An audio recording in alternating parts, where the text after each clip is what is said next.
Good evening, Council. Welcome back. Okay, so I will call the meeting to order at 7 o'clock by my watch. Once again, the one on the wall is a little fast, but so we have the minutes of April 17th, 2018. Is there a motion to approve? Motion to approve the minutes of 2018 with any amendments there too. Second. Page one. Telling me it out for you, it's like-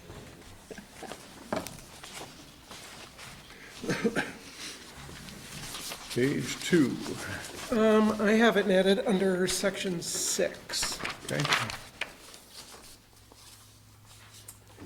So what's written is, Teresa Zitrich mentioned the lack of participation by the select board in the process used to craft the agreement and the town not having equal say in what was done on the property. So I'd like to amend it to, Teresa Zitrich mentioned the town staff have been negotiating an exclusive license agreement with the Catamount Outdoor Family Center for the town forest property for almost a year without seeking any input or approval from the select board. Teresa also mentioned,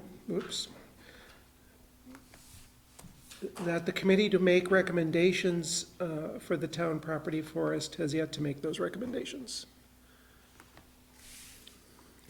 You have those written out somewhere? I do. So I can Yeah, give that to Rick. I can provide it to you. Yep. I think that's what you said at the last meeting, so. Yep. I went through the tape today, so. Okay. And on the second paragraph, if I could just amend that to say, it says Ted Kenny and Joy Limoges said feedback from residents has been received, which is true. I think I said that though in my section as well, so I just wanted to add my name to that, that we've all gotten feedback on the property and the rights the town seems to be giving away. So just Ted Kenny, Terry Zitrich, or however you want to add my name. Yeah, yep. Okay. Anything else on page two? Page three. One hopefully small thing on page 3, if anything at all. On number 8, stormwater program update, about halfway down, a sentence that reads, per information from the state, the Mahan Farm property is not permittable and the town ball field behind town hall potentially can be permitted. And I wondered if those are those mixed? By mixed, I mean the one that actually is not permittable is actually the one behind town hall. No, she got it right.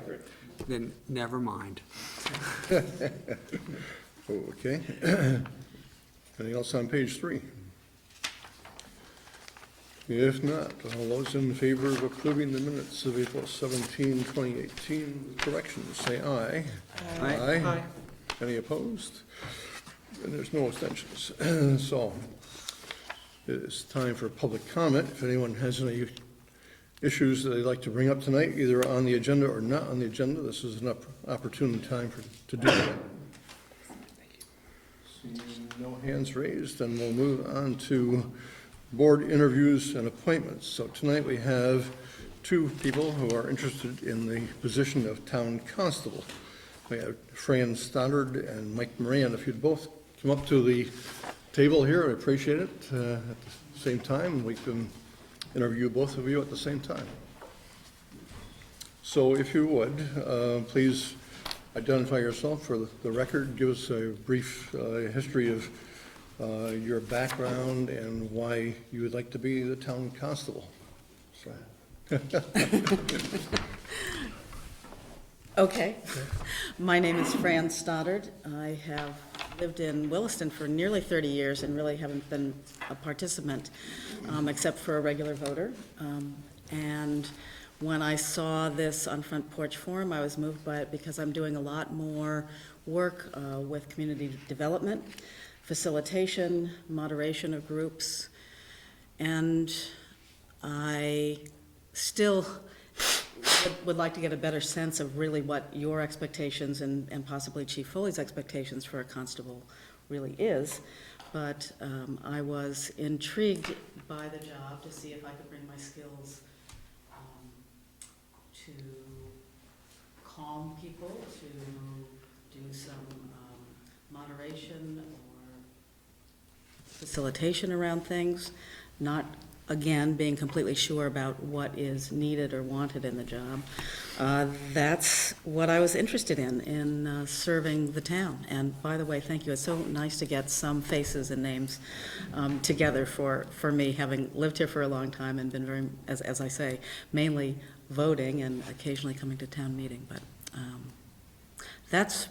that's really my story. I'm fascinated by the job. I also, just one other thing, I also, I am a television producer, by the way. I have been in media production for a long time. So this is a switch, but I've worked for the Orton Family Foundation for the last 5 years, mainly doing community development work and seeing how towns work and how towns can get stronger through a process that they use, and I've been intrigued by that. So that's also my interest in towns. The boards that I've been on, and I apologize for if my resume wasn't really about this job in particular, but I've been on a lot of boards as well. But most of those are out of Burlington or statewide, so I have not been involved in government here in Williston. And I think that's probably enough, but I'm very open and interested in your questions. Thank you. My name is Mike Moran, and I'm also here interested in learning more about the constable role. I understand from the information I got from Eric that it's role primarily, your vision is that it'd be in serving papers when appropriate to the people that need to be served. Also to help follow up with dog licensing and dog management, but also to provide some presence during your meetings as well. So those are the things that I understood. Is that still what you're generally looking at? Yep, I've spoken with the town clerk, and that's been the role of the constable in recent years. You wouldn't be town meeting, it states in the as meetings to attend, so it wouldn't be necessarily required to attend all public meetings of that size. Okay, all right, well, thank you.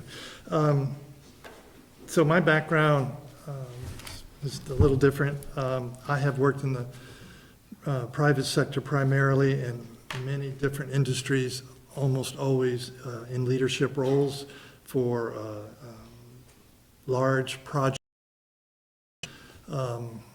large numbers of staff, of people who are usually highly challenged in the types of projects that I managed. Over the last 10 years, I've been managing implementation projects for hospital organizations, electronic healthcare projects, and most of what I do is helping people deal with stress, helping people solve problems, helping people achieve what has to be achieved for the organizations. And I'm a management consultant who's brought in to these projects to help the organizations be successful. And I've done this for, at the time, Fletcher Allen Healthcare, now University of Vermont Healthcare, Bassett Healthcare, Hartford Healthcare, a number of large healthcare organizations. So I also have been an owner of a retail business for a number of years. And I'm a veteran, Army Reserve, 6 years. And let's see what else I can bring. In general, you know, the feedback I get and the feedback that people get about me is that I am a good problem solver, calming, encouraging type of person, which is something I've had to develop over the many years of working with people who are thrown into roles that they maybe not really fully understood. For example, with electronic healthcare systems, a lot of the people who are asked to be the technical resources on these projects are nurses, rad techs, other people from the healthcare sciences that are asked to become technical in nature and configure and develop these systems. And most of them very quickly will become overwhelmed because it's something they've never done before. And it's a little bit like the difference between taking care of patients is patients tend to come and go fairly quickly, but these projects are like, I've had people describe them as death marches. You know, they go on for 2 to 5 years, and this is very different. So I've had a lot of experience helping people deal with that, getting them prepared for it, and have been very successful. So I'm hoping that I can bring that calming, problem-solving skill set to this role. And I am currently planning on not taking on any more contracts, so that's why I'm here. And looking for something that would allow me to integrate into the town much more closely, and this seemed like a great opportunity for that. So I appreciate your consideration, and look forward to your decision. Any questions? Thank you both. Any questions from the board?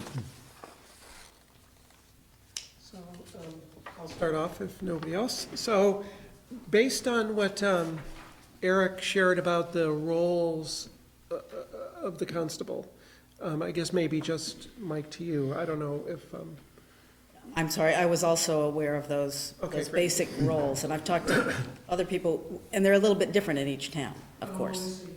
So, and I actually tried to get in touch with Chief Foley just to see if he had, but maybe it's just really your decision about what the constable position does, but Oh, I what his actually- expectations may be. don't know, my question is, based on what Eric said, what, Yeah. and obviously both of you have qualifications, you know, in many different areas, so I'm sure either of you would serve fine, but what of those responsibilities kind of draws you to the job, or, Well, I think that I've always been a believer in the law, and so when I saw that, I thought it would be a great way to get involved without being a policeman, which is a very different role, being a patrolman. And so it seemed like it was a great opportunity to meet people in the legal field without it being the same confrontation that you typically get from the police. So I'm hoping that this would allow me to do that for the town. And I think, again, my background does support that, I believe very strongly. So that's what attracted me to it, yeah. For me, serving papers brought up, what's that really mean? And is that somebody who has resisted someone else perhaps serving papers? I'm not sure. I've done some diversity training and other training. There's just, that was intriguing and a little, I wonder what that really entails. And would it just be me? And is that appropriate? And it brought up some very interesting questions, but I was intrigued by that and what I'm just personally might learn from what that is about. Registering dogs doesn't really sound compelling, but it sounds like it's something that might need to happen. In some towns, when I saw that in some, the constable destroys dogs, that's not me. So if that is part of the job, that wouldn't be me, but it doesn't sound like that is here. And being a presence at a public meeting is something I'm very comfortable with, and dealing with people that are having difficulties or disruptive. So I too am glad I heard what the position entailed. I wasn't sure. That helps. It leads me to wonder if the position is going to involve dealing with difficult situations. Serving somebody a paper that might be something along the lines of an eviction notice or, some, I don't know what else I can come up with. They are not going to be receptive to receiving it. Maybe they're angry to start with, that type of thing. With the dog issue, I assume it's not really about registering dogs. That would probably happen downstairs, but it's more the dog nuisance, I assume, type problems. It's more when we haven't done this in recent years. I talked with the clerk's office.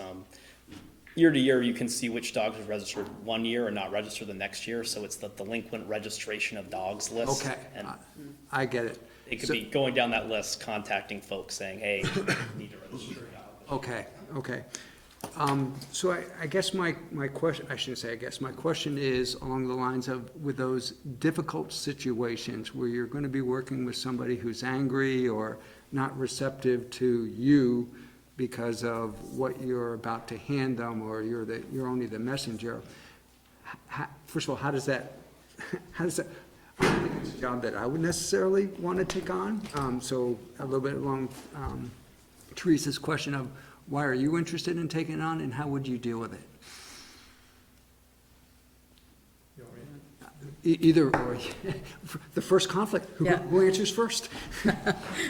I was fully expecting that when you serve papers to people, that a good percentage of them are not going to be welcoming those papers. And so there will be situations that escalate very quickly.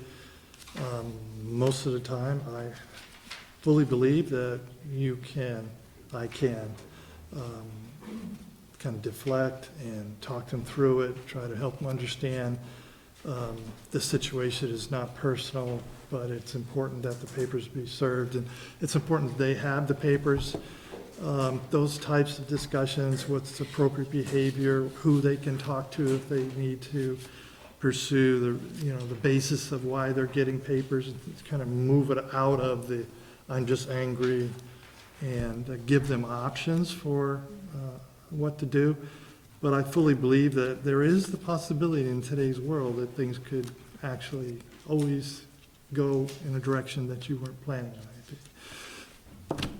If the news we see today is telling us anything, it's that things are changing, certainly, in places that never had to worry about that before. So I had no expectation that won't ever happen, but I believe I'm prepared to handle that. I think it's a smart idea to have someone who's a citizen and not an officer serve papers or come to a situation. It might be that an officer needs to be outside, I'm not sure. But I think listening, talking to people, understanding what their situation is first, I think they would be aware that, yes, you're there to serve papers, but let's talk about what's happened. And options, if there are any, certainly you would like to talk about that. So my tact would be to talk to this person as someone who is probably has some troubles, and what's going on with that, and what these papers might mean, and what some options might be. That's how I would handle it. It doesn't scare me. I think if I feel that there would be an insecure time, I might want one other person also with me. I mean, that's something that would have to be judged quickly, but I'm not concerned about that because of other difficult situations that I've been a part of or handled. But I'm also aware that things can escalate. You just never know. Good, thank you. Both good answers, great answers. My next question, actually, it's going to be a question for the whole group. I, for some reason, it falls on my shoulders that we ask this of all candidates. It's a conflict of interest question. But my question really is there really, this position is so unique, does it really make sense that there would be potential conflicts of interest? If you have to serve process on a friend. I was going to say, if you know I was going to somebody. say, I wanted to add on to your comment, I would be extremely careful about engaging in too much conversation when you're serving papers. Mm-hmm. And that's as an attorney who used to have to do that when I was a public defender. It's not your job to get involved and to understand that story. It's to politely serve the papers and get out. You could end up putting yourself in all kinds of positions you may not want to be in. Witness, who knows what else. So I would just say, you don't good advice. want to get into doing that. It's thank you, I'm sorry, you may not be happy about this, but here you go, and you're done. Thank you for that. And I could do that too. You know, I would feel that's very good advice. I could take that. But when it comes, Okay, so then I will ask the conflict of interest question, and it really basic one is, how would you recognize it? Boy, this one seems quite simple, but what would you do about it?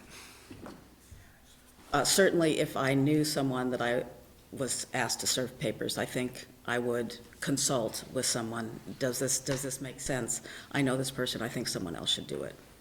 I would consult with either this office and/or someone else who was recommended, or maybe Joy, because she's a lawyer and knows how these things should be handled properly.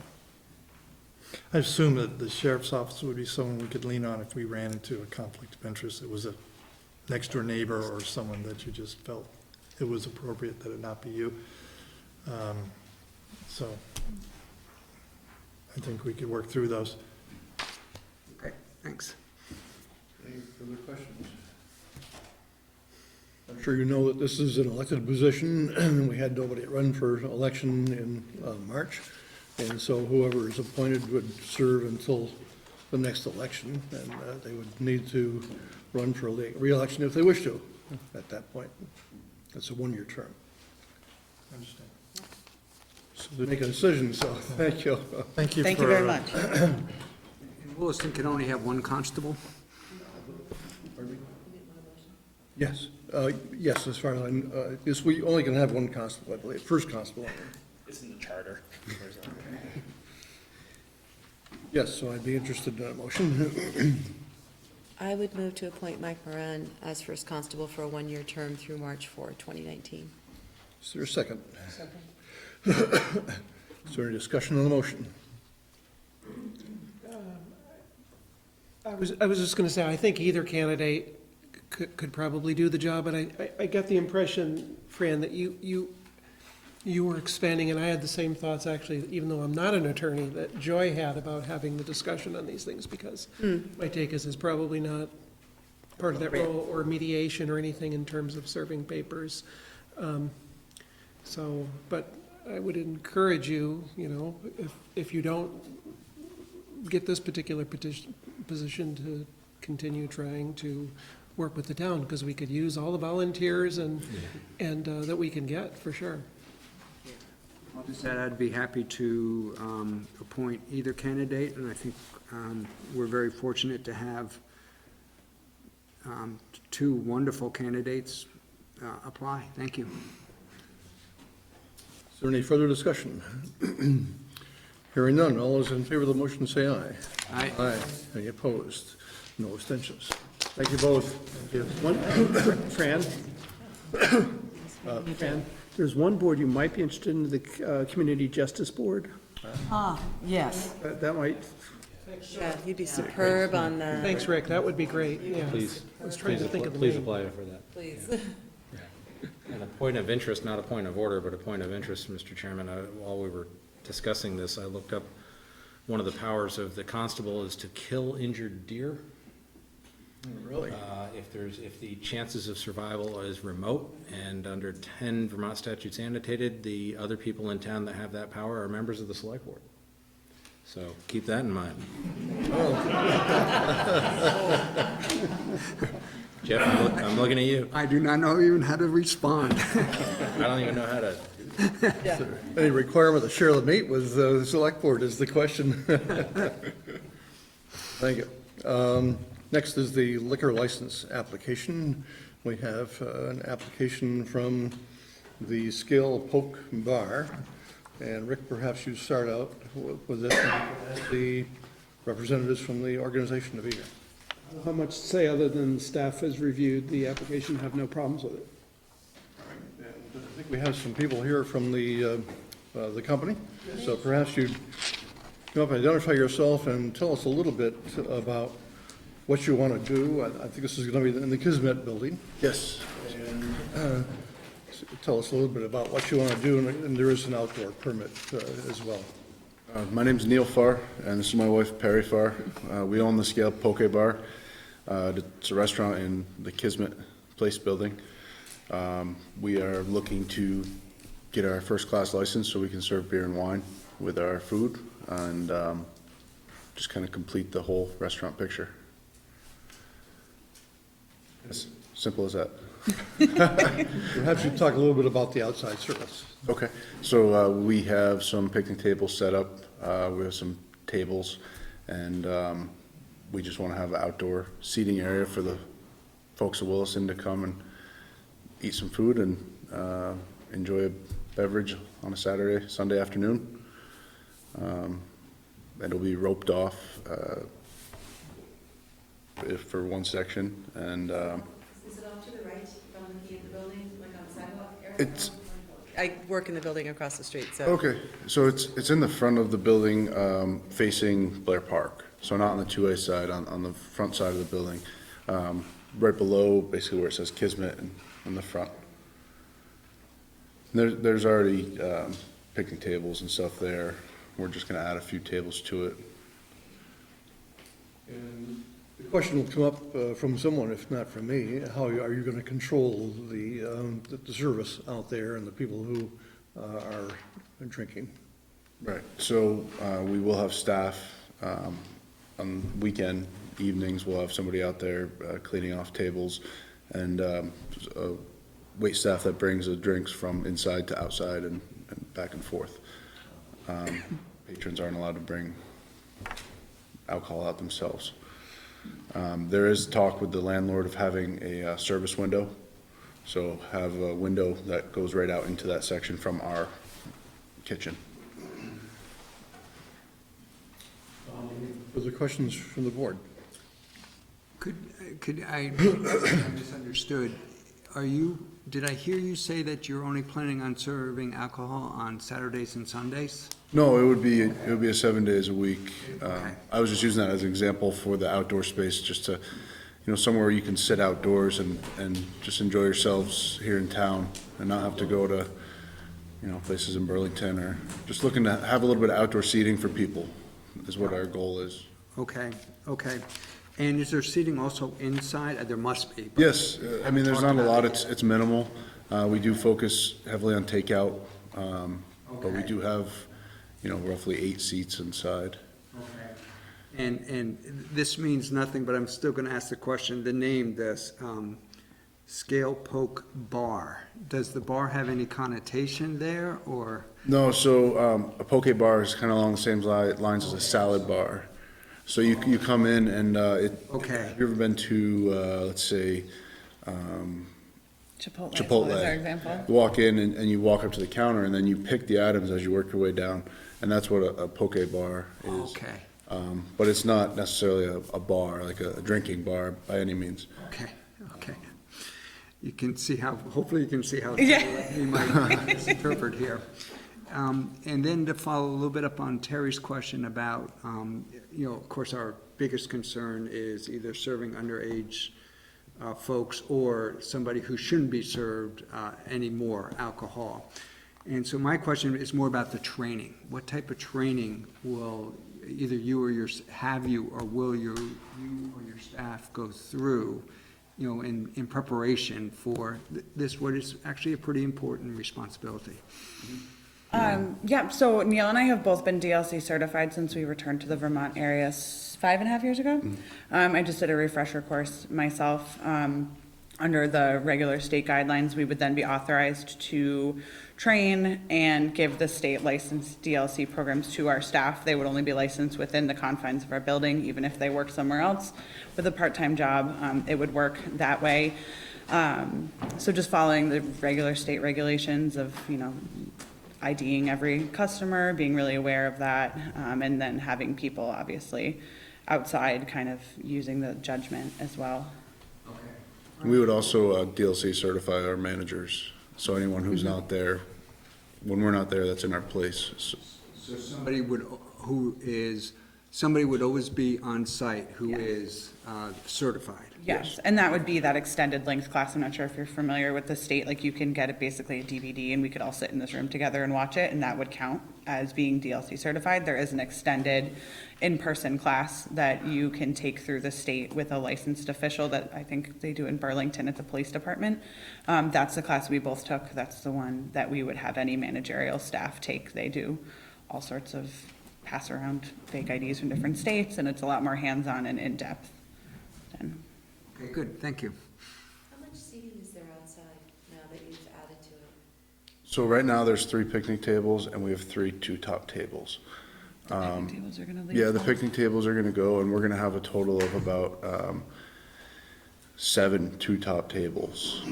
So we have 4 more that we're gonna order. And you anticipate or intend to have that area roped off to some degree? Yeah, absolutely. I It'll be, believe it has to be legally. Yeah. Yes, but yeah. I was It'll more be- concerned of like if you had 15 or 20 people outside and, you know, not enough wait staff going back and forth so that you'd be able to keep an eye on what was happening. And there are security cameras with video and sound outside the building that actually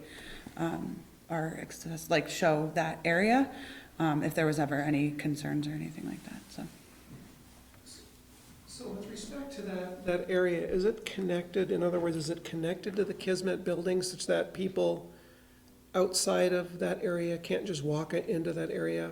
yeah, How so is it, it is actually part, like, the Kismet building's there, and it has a wide sidewalk in front of the building, that's where it is. It's right on the front sidewalk of the building. so the only access to it would be from the Kismet restaurant out into the area and then back through the Kismet? I'm just wondering for the No, well, the same reasons, Kismet, can people outside the building kind of walk, it sounds like you're gonna have a lot of people, much more seating than you have inside. Maybe 2 or 3 times as much. So you're gonna have a lot of people out there, and can people come and go? so it will be, Restaurant. to get to our restaurant, you have to go in the main door of Kismet building, and then you turn right into our restaurant. To get to the seating area, you would come out of our restaurant, go out the main door, and then that would be the front sidewalk area where the seating, outdoor seating area is. So you So have to, there isn't, so when it's roped off, it's not really roped off from people getting into it from anywhere, because they could come from, well, we could have some, just signs for Scale customers only. It is basically, it'd be like a roped off section on Church Street across from the restaurant. It's only for those patrons of that restaurant. So that would be, our seating area for our restaurant. Is that, I understand what you're saying, I guess, I don't know what the rules are. It just feels a little odd, because many times we ask whether it's connected, and you basically can't get into that area unless you're coming, from inside the restaurant, Well, I You think it couldn't would just walk be into it. a similar situation whereas you could only purchase the alcohol, like it could only be purchased at the one single point of sale system, which would be inside the building. So you could walk into the restaurant, order your drink, and someone would follow you out with it. Similar to the way that if you're sitting in the outdoor seating at Grazers, you could walk into that and sit down at a table, but a server would have to serve you alcohol. So is that, maybe I misunderstood, is that the way it works? You have to go inside to buy the alcohol and then Or bring sit it back? at the table and ask the server, but the server has to serve it. You can't just go in, grab it, and walk out. You can't even receive a beer that's not opened. Like, I would have to pop the top on a beer and hand it to you, or else I would legally be violating the first class license, and I would be considered a store, handing you an unopened beer. That's my understanding of the regulations. did you have some? Yes. Ken Bellevue. So a couple points. I know it's not your passing judgment on the question of the alcohol sales. I would point out 2 points. Number one, standalone restaurants are not allowed as a permitted use in the zoning district. That there is a restaurant in this building. It's accessory to the primary uses in the building. Number two, an outdoor cafe has not been approved as part of this site plan. So I would strongly recommend that you come in and talk to us in the planning office before you go too much further with your plans. Because what I'm hearing tonight sounds like what your idea is far beyond what's actually been approved for this building. we were approved for 8 seats for our water permit and everything like that. That's a different question.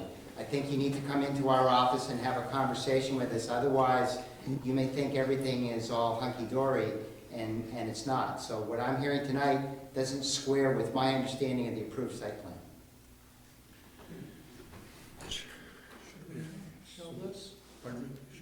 Should we shelve this based on what Ken said? And it sounds like there's more work that needs to be done before we can approve this tonight, so a motion to table probably would be in order. I move to table the liquor license for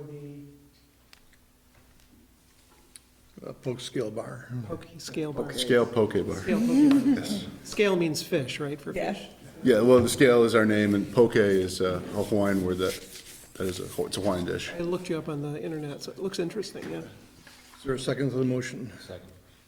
It's a non-debatable motion, so all those in favor of the motion say aye. Aye. Any opposed? No abstentions. Bill, thanks, and we'll probably see you again then. All right, thank you all. Thank you. Back. I wonder if we can just go away from the scheduled public hearing for about 5 minutes and do the investment policy report with Deb Beckett. She promises to be short and less than 5 minutes or so. So Deb, if you would.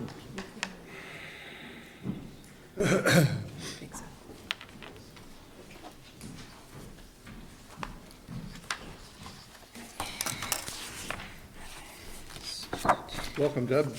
Thank you. I want to We do have your memos. give you, because it'll go kind of along with the report, the updated investment activity. Thank you, Deb. Different than what's on the, Oh, very. oh, it is? And that's because that was an old town locker. Thank you. Thanks.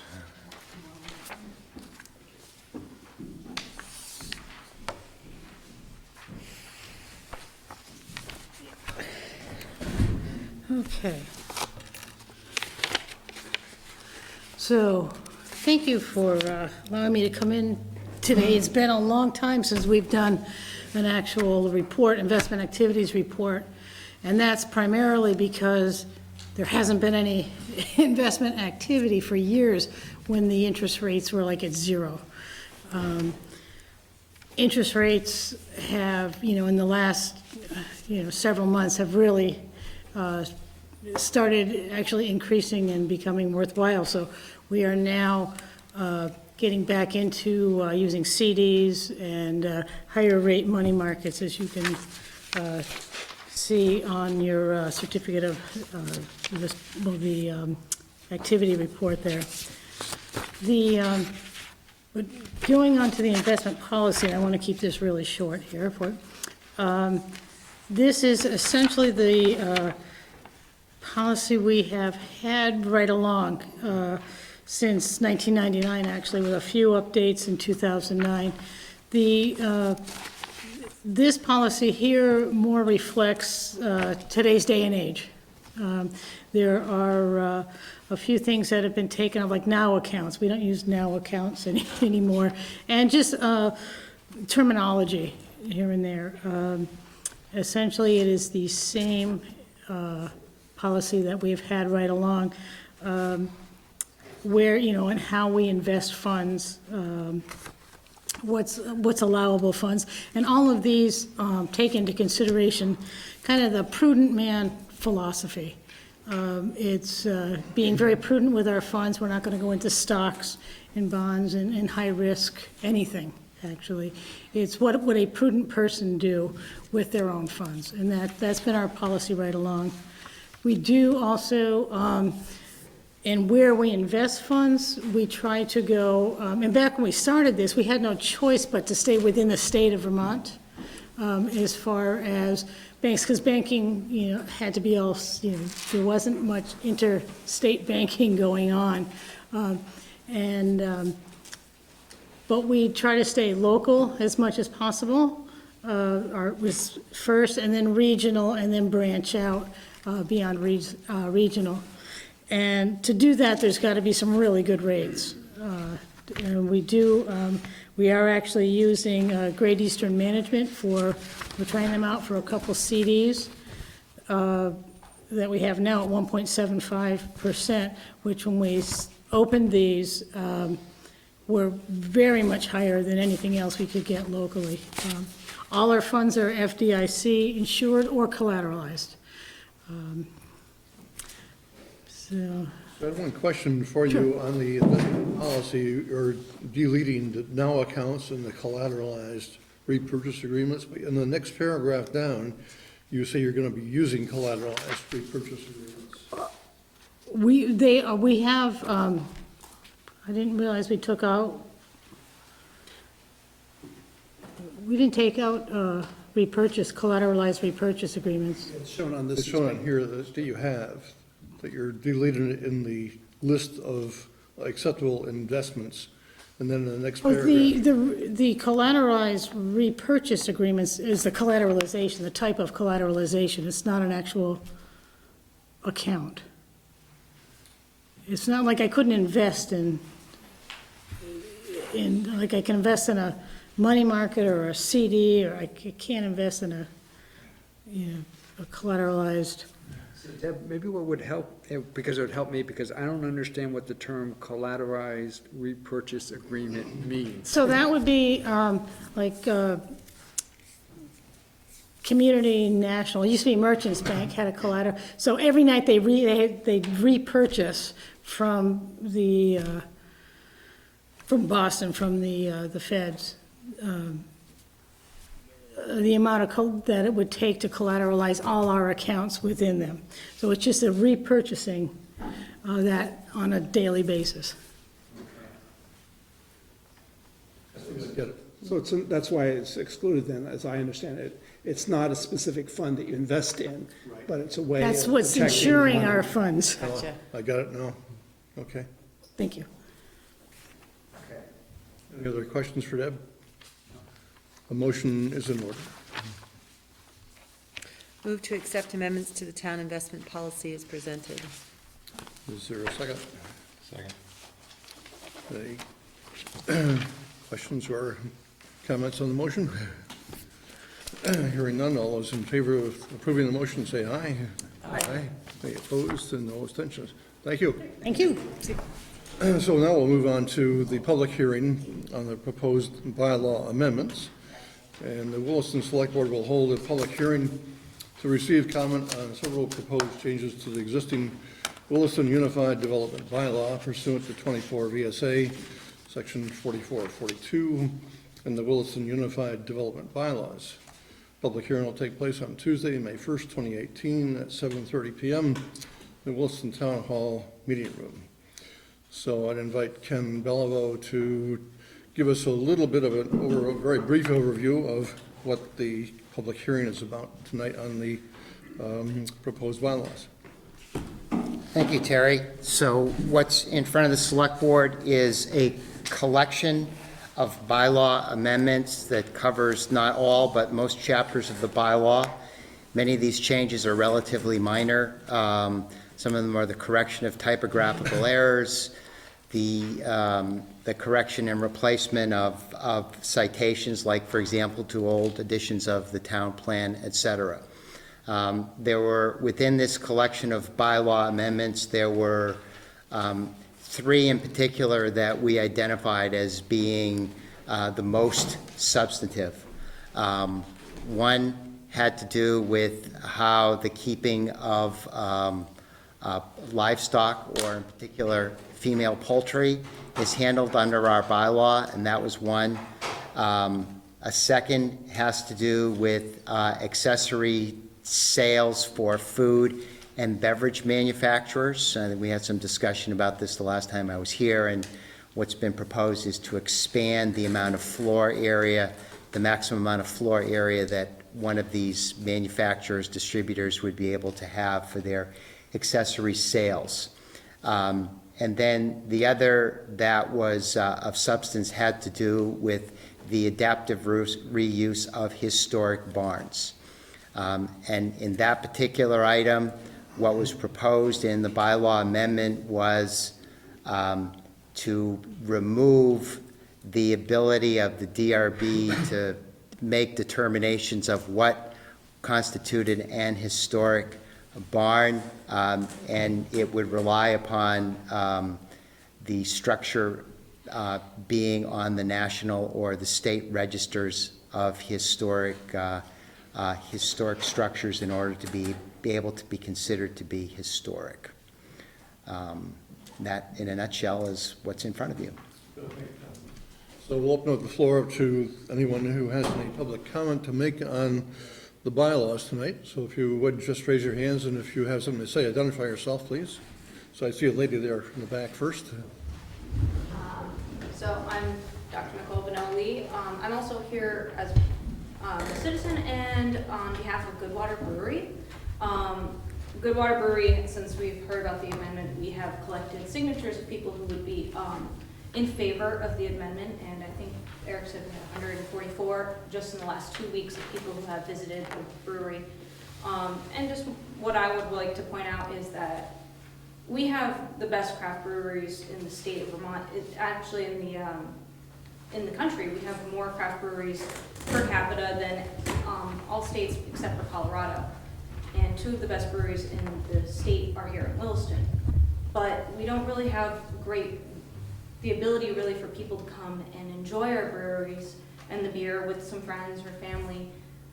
You know, like on a nice day like tomorrow, we can't really go out and sit and have a beer and enjoy the sunshine. Williston residents have to go to Burlington to go to like Zero Gravity or other places to enjoy a beer outside. So I think the best thing is to keep our residents happy and let us enjoy some time in our wonderful town. So I'm presenting our list of signatures to the board.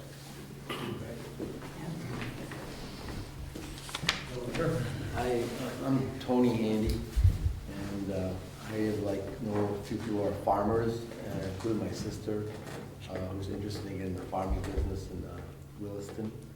And I've been coming to Williston for like 40 years. It's like a farming community originally. I remember that. And one of my concerns is to take the power of the DRB ability to say a farm is historic and give it to the Historic Society, which kind of takes away the power of the town of Williston. And one of the reasons really that I disagree with that is because this community is founded on farming, and many farms are not historic. They're just what happens to the people who have farms for the last 40 years or last 50 years that want to be able to do events or maybe sell their pies, you know, or do anything to supplement, you know, their income as farmers. So by giving the power to the state, it actually takes away from the community and makes farming even harder. So I don't really recommend that idea. I think that's something that would actually hurt farming in Williston. And so that's one of my I would say, I think a lot of people feel the same way if you talk to them. And I think the farmers have to have a say into it. Yes. Hi there, I'm Laura Handy, and I have a barn in Williston, and it's a 1790s barn. And it collapsed, and I had it rebuilt, and I don't know if you read an article that was in the newspaper several weeks ago, Elliot Lothrop did about Williston barns, and one of his statements was, even though the state has its specifications for historic barns, it's very stringent. So sometimes barns that have beautiful historic character are sometimes not permitted to be on the historic register because they're so stringent. So the community would lose out on seeing a barn that has beautiful historic, tendencies and, to the community by putting it on the historic register. It's very difficult to have barns that do have character, that have the historic. Mine is 1790s, but I had to have it moved to another part of the property because it wasn't, the foundation wasn't strong enough to hold it. So by moving it, it is not applicable to be on the historic register. So I'm sure a lot of people in Williston would love to come see the barn. It's one of the oldest barns in Williston. And by making it stringent, by having barns on the state historic register, the community would lose out seeing barns that are historic but can't be on the register. I think another alternative, I believe the Williston has a historical board. I think their judgment is just as you know, they have just as good judgments as the state would, and maybe that's an alternative than, you know, making it strictly a state, you know, having the state approve your property, you know, for that. So, that's all I wanted to say. Thank you. Any further comments from the public on the bylaws amendments? Seeing none, a motion to close the public hearing would be in order. So moved. Second. Is there any discussion on the motion? If not, all those in favor of closing the public hearing say aye. Aye. Any opposed? So we're into deliberations then on considering adopting the proposed amendments that are before us. Any discussion or questions for Ken on this? So Ken, what do you think about the narrowness of the historic barn definition?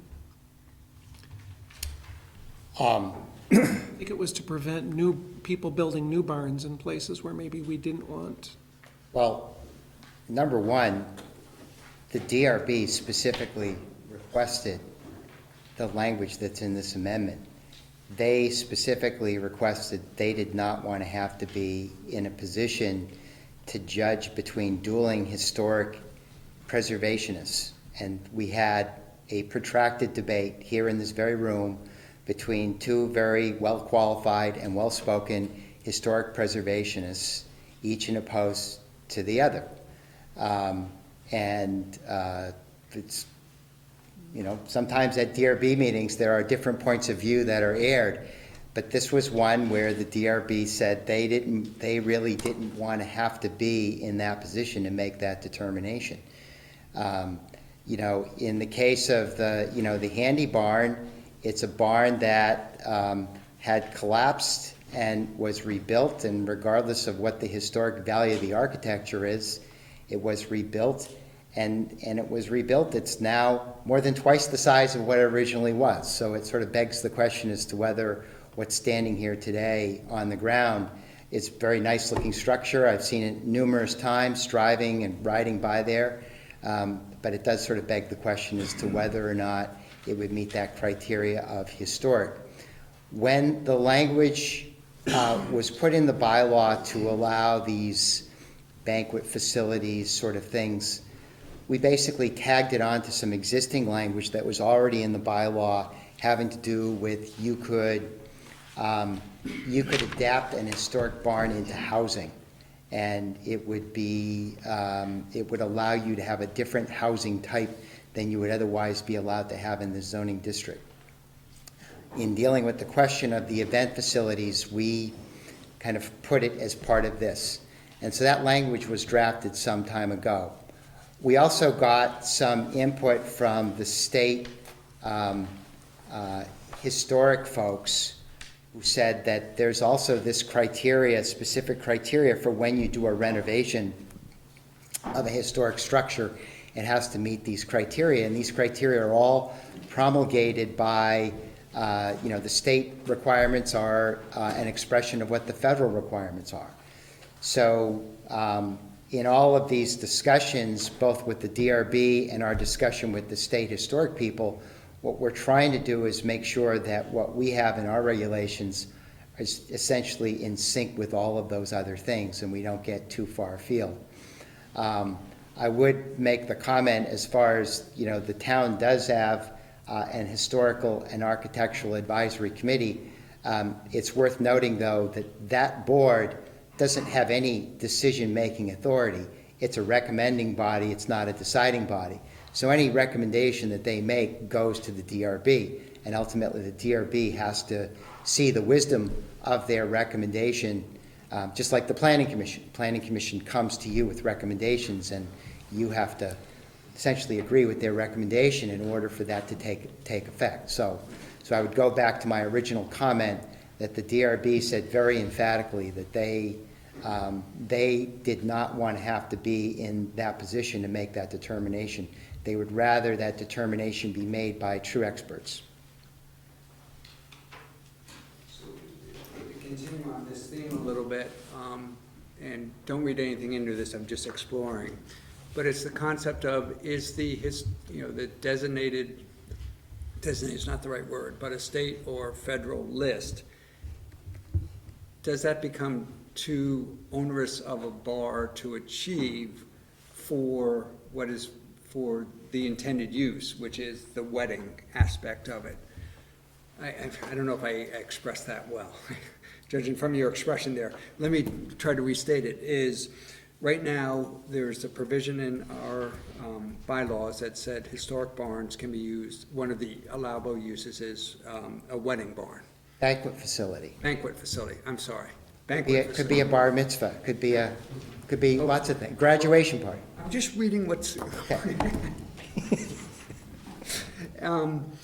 And I guess my question, sometimes I do my best thinking when I'm talking, I guess my question is along the lines of, what is the significance of the historic barn for that use, the banquet facility, whether it's on a list type historic barn versus some other type of historic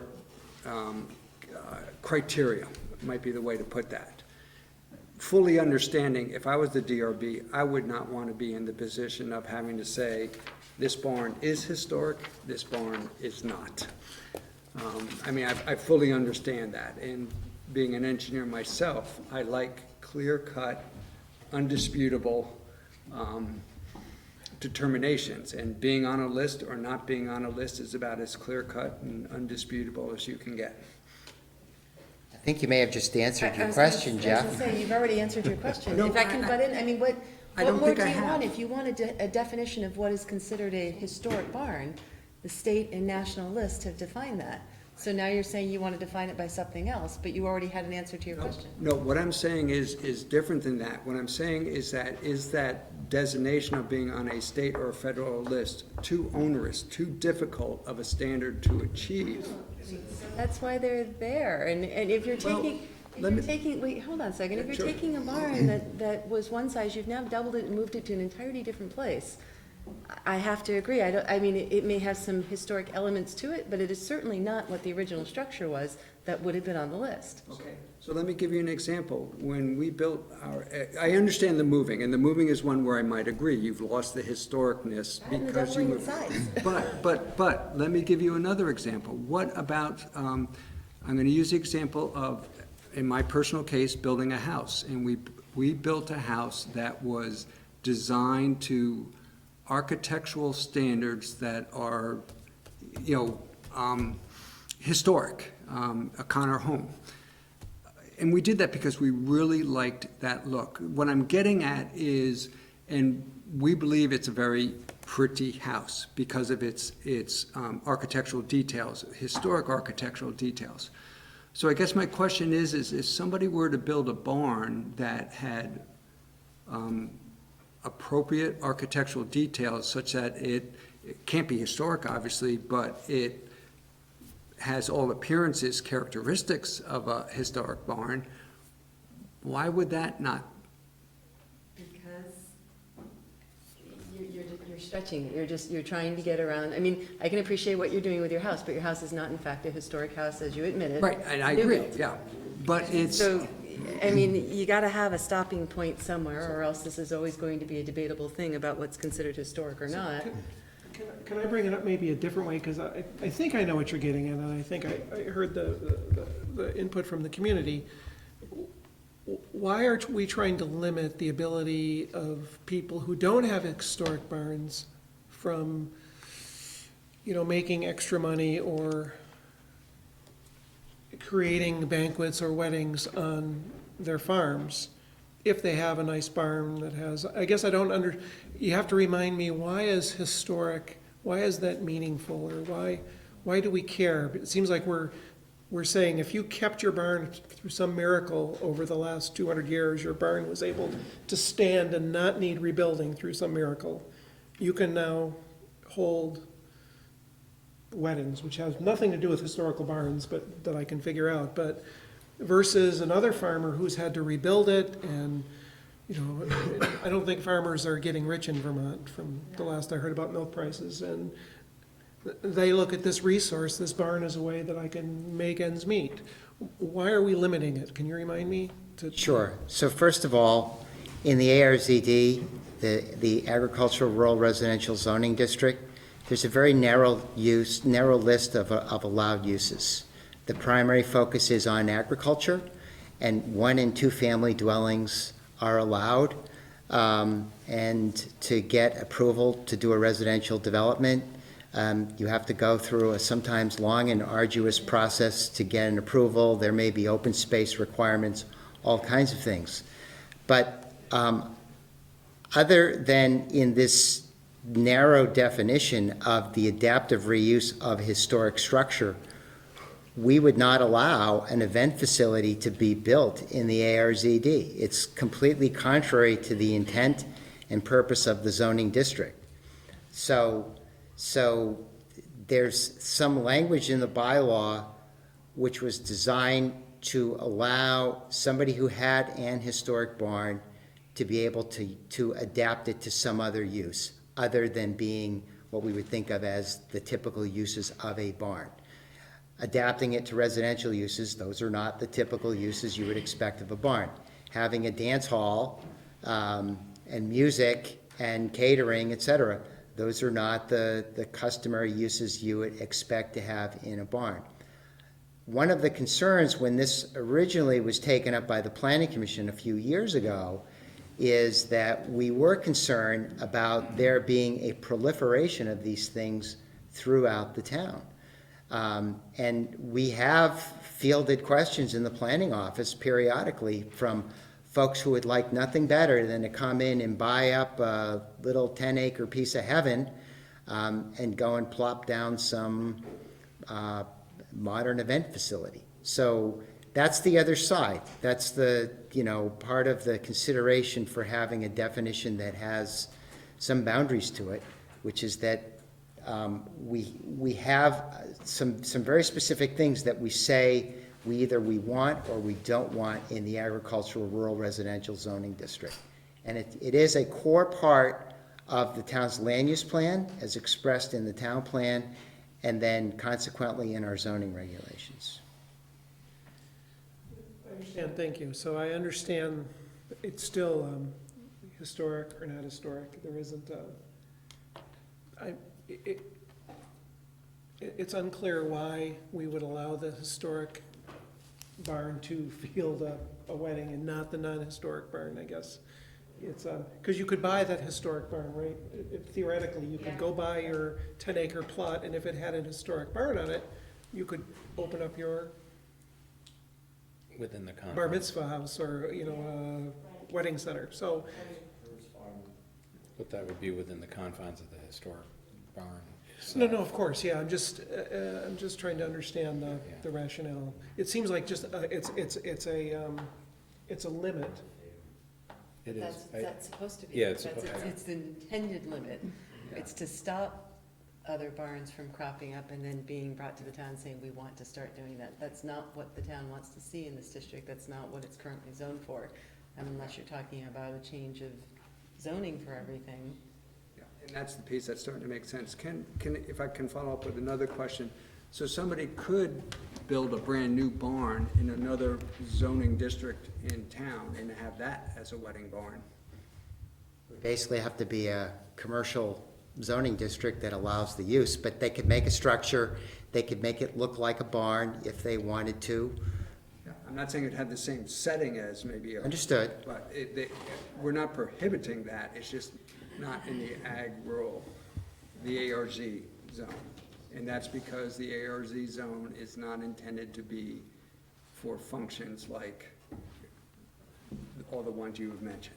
Right, so if you decided to build a barn in your backyard, Jeff, and then you wanted to come in for a permit to hold events, wouldn't happen.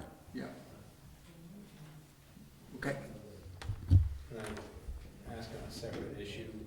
If we adopted the bylaws as they're presented tonight, wouldn't that also cut into the issue of poultry?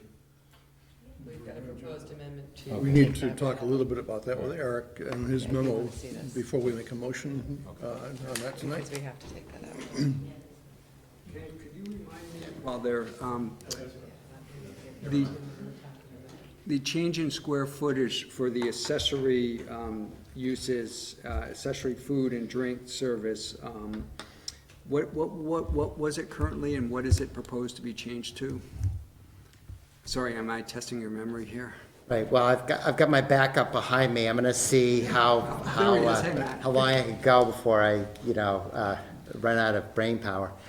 I believe it's currently 10% of the floor area, up to a maximum of 1,000 square feet.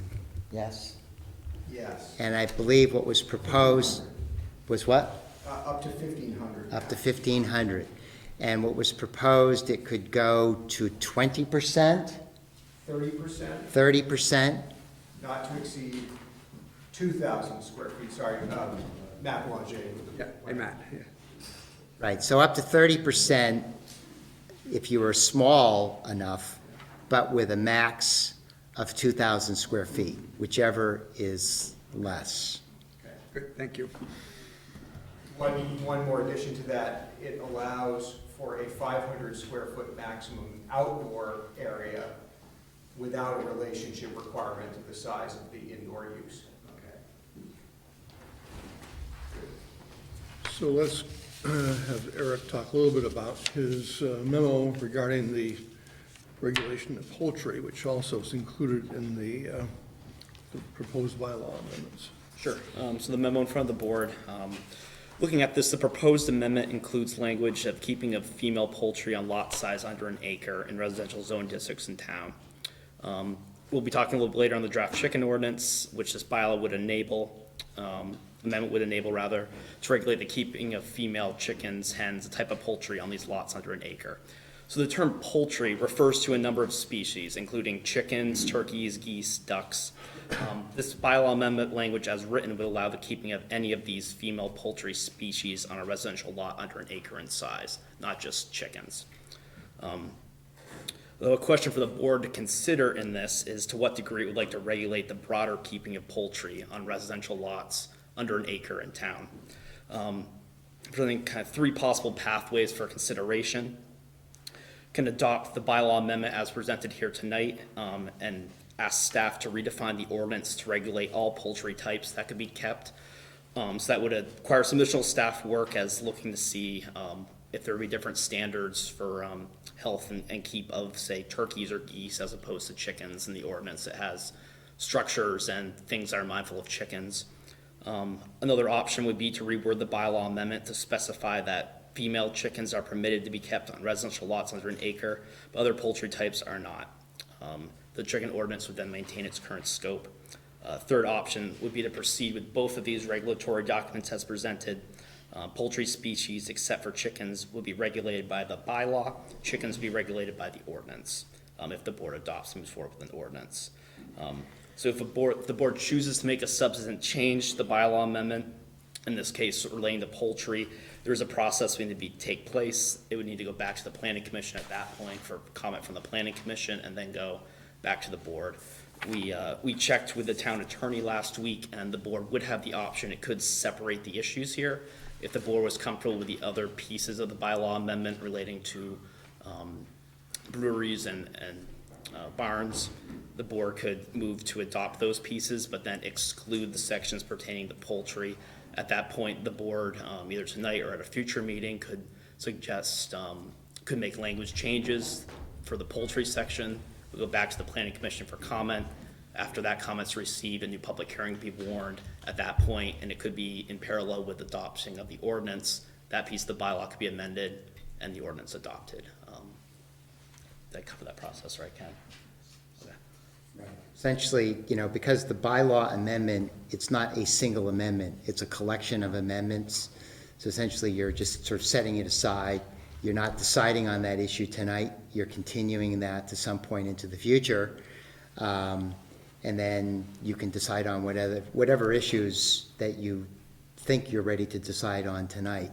And then if there is a proposed change to what the planning commission has drafted, at that point, you would need to send it back to the planning commission. But just setting it aside wouldn't necessarily trigger that. Am I reading into this, you may not be recommending something, but it sure sounds like you're recommending the latter, what we just talked about. Well, I was thinking, to date, the board hadn't discussed kind of that broader issue of poultry regulation, so if it's passed as is, then someone would be allowed to have chickens, ducks, geese, turkeys on a lot under an acre in size, and board hasn't had a discussion if that would be its intent with this or not yet, so it's something for the board to consider as a policy measure. I think, our discussion that Eric and I had was just simply a question of whether or not you're ready to move, to take action on that issue. And if you are, that's great. But I think, as Eric said, we were anticipating that perhaps, you would want some additional discussion before voting. So what precipitated the broadening of the discussion? For poultry. We had requests from citizens about allowing poultry or chickens to be farmed in other than the zone districts that they can right now. Right, I understand that, but I mean, broadening it to ducks and turkeys and. Oh, sure. Have there been requests? I was working on chickens? redrafting the language on the ordinance, and I got into looking into the definition of poultry, and that kind of went down this path here, so. So we don't Accidentally actually, allowing turkeys to. I'm sorry? Because of the definition, we would have inadvertently been allowing ducks and turkeys as well as chickens if we even went there. I see. So it's really just an observation on your own. Yeah. Good Language catch. issue. Yes, it's one of those earth-shattering revelations. I think we had sort of a consensus earlier in discussions on this to not go forward with a bylaw change until we had an ordinance in effect as well. On the chickens. Yeah, I agree. On the On the chickens. chickens. Yes, Would you entertain a motion then? I would indeed. I've moved to adopt amendments to the Williston Unified Development Bylaw as presented, excluding sections 20.10.2.1 through 20.10.2.4 that relate to female poultry. Discussion on the motion. No discussion. All those in favor of the motion say aye. Aye. Any opposed? Any abstentions? So we have passed the bylaws that we have been dealing with so far tonight. So let's move on to the public hearing then for the sewer allocation ordinance for attachment A.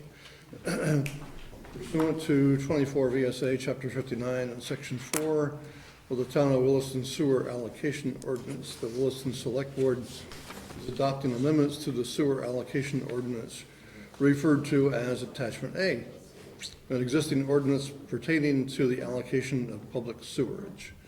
Upon adoption, this attachment will designate the portion of the uncommitted reserve capacity that will be available for use during the next fiscal year, which starts July 1, 2018. The public hearing on this matter is scheduled for Tuesday, May 1, 2018 at 8 p.m. in the Williston Town Hall Meeting Room.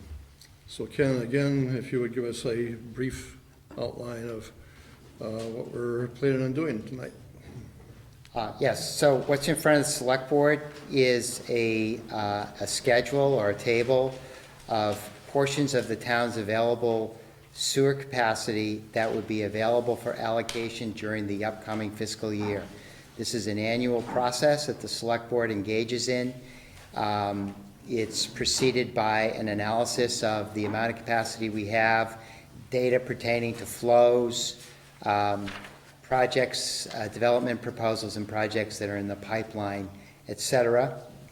And then there's a proposal for how much, literally how many gallons per day of sewer capacity should be placed in various criteria for potential allocation during the upcoming fiscal year. So this is a public hearing on the attachment A. Is there anyone who wishes to speak on the sewer allocation ordinance? Seeing no hands raised, then a motion to close the public hearing will be in order. So moved. Second. Is there any discussion on the motion? All those in favor of closing the public hearing say aye. Aye. Any opposed? And then moving on to item number 10 is consider adopting the attachment A. I'd move to adopt the amendment to the sewer allocation ordinance attachment A as presented. And there's a second. Is there discussion on the motion? I'll try to be brief. Bear with me, please. If I get too long, nudge me.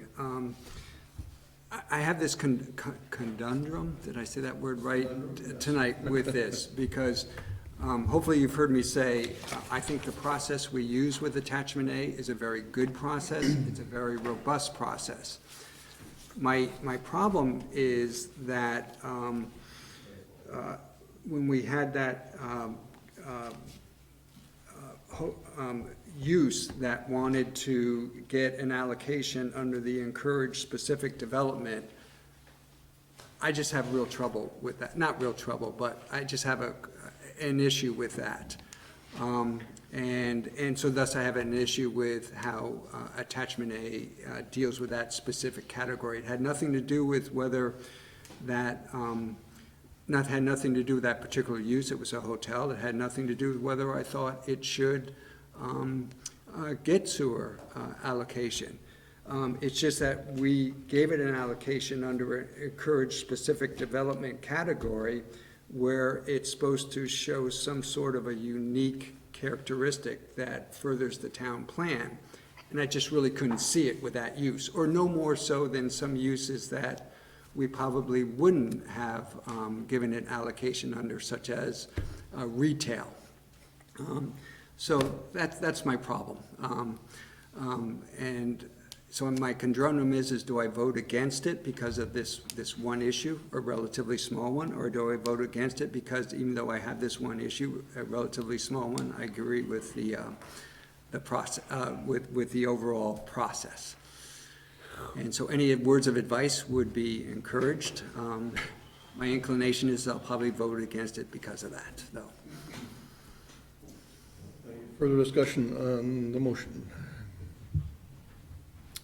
Hearing none. All those in favor of the motion say aye. Yeah. Aye. Any opposed? Nay. And no abstentions, so the motion carries 4-1. And we'll move on to then the Catamount license agreement. And we do have some information that's been provided by Eric and by Melinda, I believe, regarding questions that seem to be unresolved at this point. Kate Warner, welcome back. So Eric or Melinda, who wants to? Yeah, so I just wanted to go over some of the remaining proposed changes to the license agreement, starting with section 2. I don't think that this was discussed at a previous select board meeting, but I think there was a kind of a general sense that there was some uncomfortableness around the term of the license. So I guess it is a question for the board, whether you want to go back to the other parties proposing a 5-year term instead of a 10-year term. We did have some discussion about that way back a month and a half ago or so. I don't think we came up to a consensus agreement on whether we wanted to have something different than a 10-year term with continuing 10-year agreements after that. Well, I thought several of us thought 5 years was better, but I have maybe a procedural question. So one of the problems I guess I have with the way we're proceeding here is that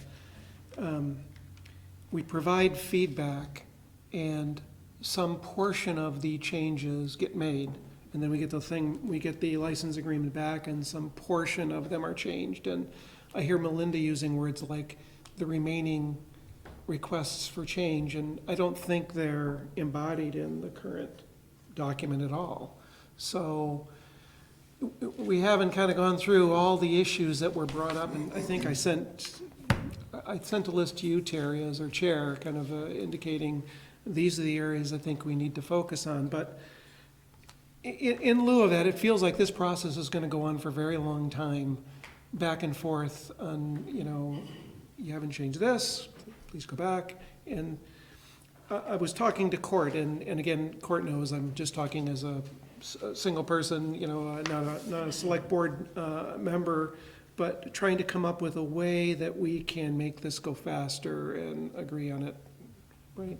So one of the things we didn't do up front, and that is set down a set of policies that the select board approved to negotiate an agreement to, right? Because we started to negotiate an agreement before we got the committee input or set down any, in fact, I go back and I read the Forest Committee Charter, and I'm actually flabbergasted as to how we ended up here, because the Forest Committee Charter talks about make recommendations on how we'll maintain, make recommendations on how we'll pay for it, and then we have a license agreement with all the conclusions and so on already. But I thought if the select board could go off and agree on what policies we wanted to see reflected in the agreement, it would at least give you some direction. And Court actually wanted to have, like you had an original MOU that evidently was never signed, but from talking to the Catamount Outdoor Family Center VP, they were certainly running by that MOU. Coming up with something like that from the board that said, here is what we expect from town's ownership's rights, the rights the town is willing to provide some kind of a program provider, the town's fiscal responsibility, because that's seems one of the snags as well, and the town's oversight of a provider and caretaker, and come up with, and I don't know if the rest of the board is willing to go there or not, but it seems like unless we set down some policy that we want reflected in the license, we're going to go back and forth. I don't know. So we've been through the document a couple or three times, and we've had some comments and some agreement as to things that we wanted to have changed in the document, which were accomplished. We have a list now of some of the things that staff has questions that we have discussed as to whether or not we want to have in the document or not. I mean, I don't think we've gone through it carefully, and I don't know whether our two attorneys have. I've gone through it statement by statement, and there's a ton of stuff in there that I don't think reflects the town's best interests. So, from an ownership perspective, from the town investing $600,000 in the property interest. So, and again, we've heard your comments in the past. well, actually, we actually haven't gone through them all. I provided them, but I kind of expected the town staff to do something with them. I did provide them to the town staff, as I mentioned in the last meeting we had. But very little of it made its way into the agreement, and I didn't really get a response on all the other comments. I mean, the first one, and the one that Ted brought up at the last meeting, was the exclusive license to the property. Very first thing we mentioned, that wasn't changed in the agreement we just saw. So, In our view, it wasn't changed because that was consistent with the feeling of the majority of the board members. Maybe we misinterpreted that, but that's. Three of us were on the same point from the last meeting. I mean, I guess we could, that's why it seems like if it's left to interpretation like that, maybe we should go through each and every statement and look at, what we agree and disagree on. Because it doesn't feel like we're actually getting to all the points. I mean, you talked, Terry, we went through it 3 times, but it just came to some people's attention that we were giving this exclusive lease to the property to somebody else, not of the town, right? So, and not just the trail system, but the entire property, so.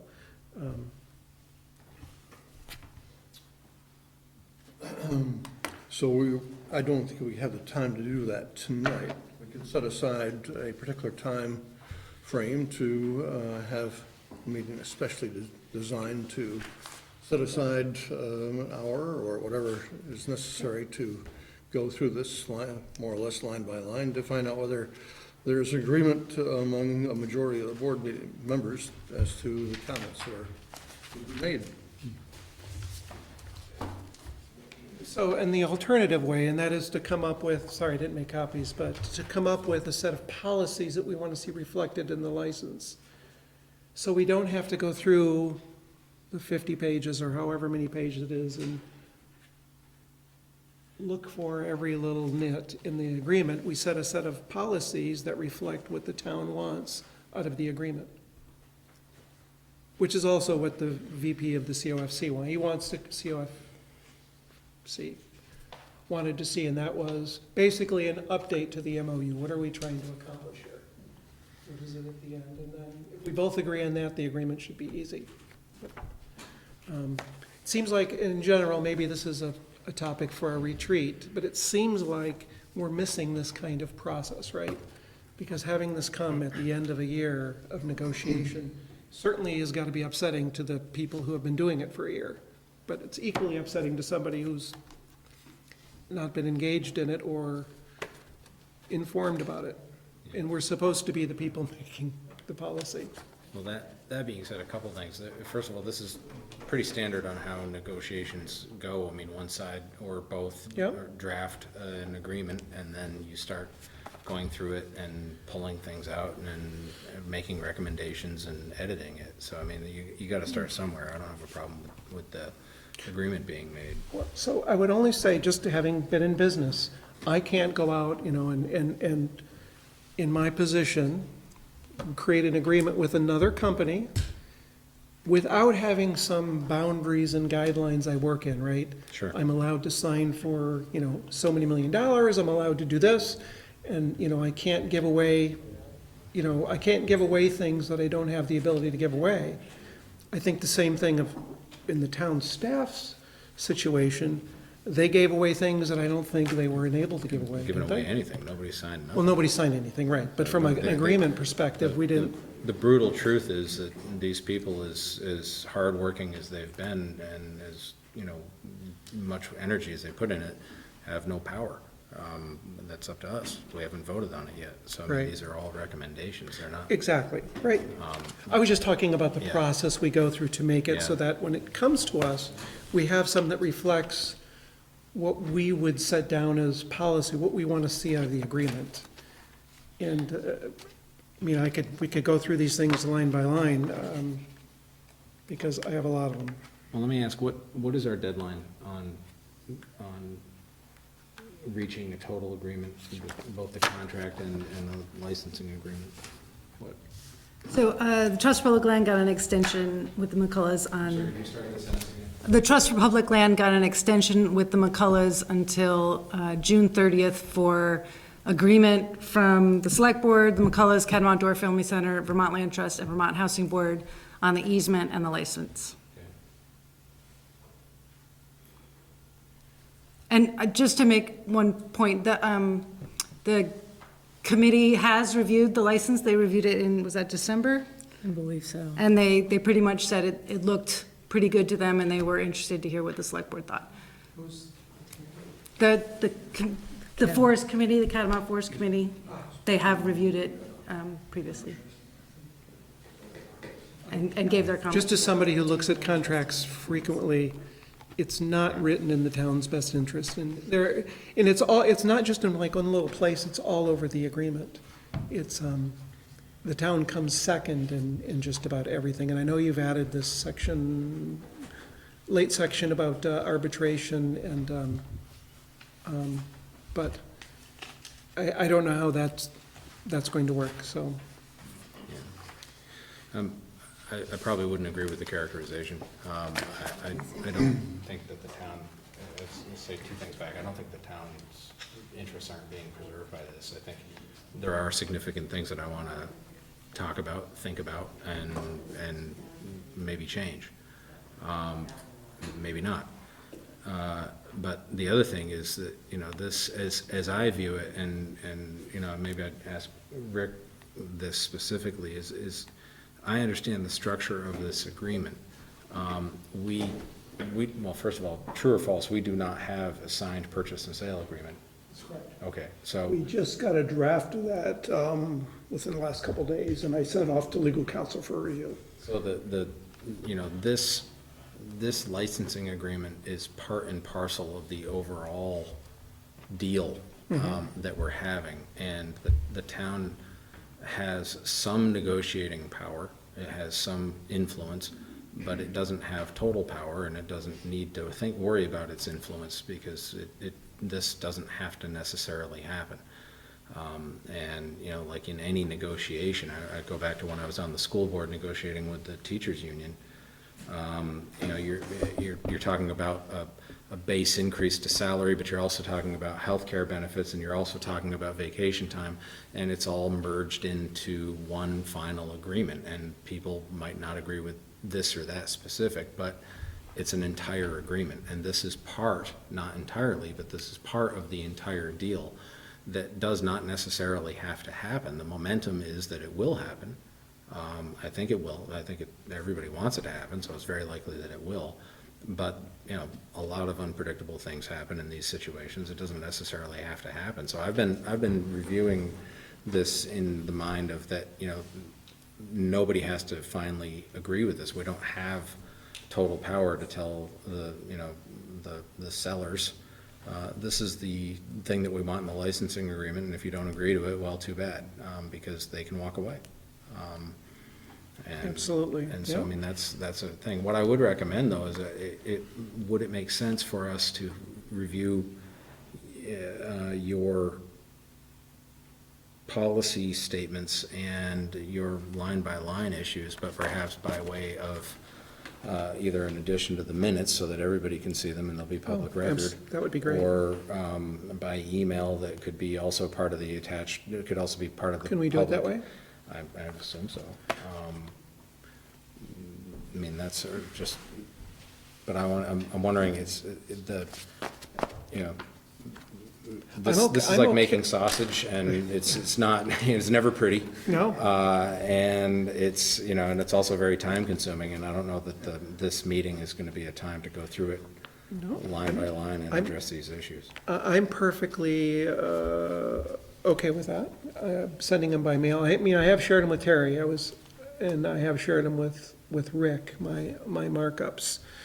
This I came up with as a result of talking to Court to try to come up with, you know, what's the foundation of what kind of agreement we want to have? And I think the foundation of the agreement is based on the MOU now, which is, you know, if three of us agree with that, then we're all fine, but I don't agree with the current. Wait, say that sentence, say that again. I said the current, so my interpretation, and I'm sure I'll be corrected if you think otherwise, my interpretation of the way they've been working so far is that the town is acquiring this property for the purposes of continuing the Catamount Outdoor Center, you know, with the exception of allowing pedestrians on the land, but basically buying it for Catamount. That was kind of if you read the MOU, that was kind of the onus of, the town doesn't have the ability to manage the property, it's already overwhelmed.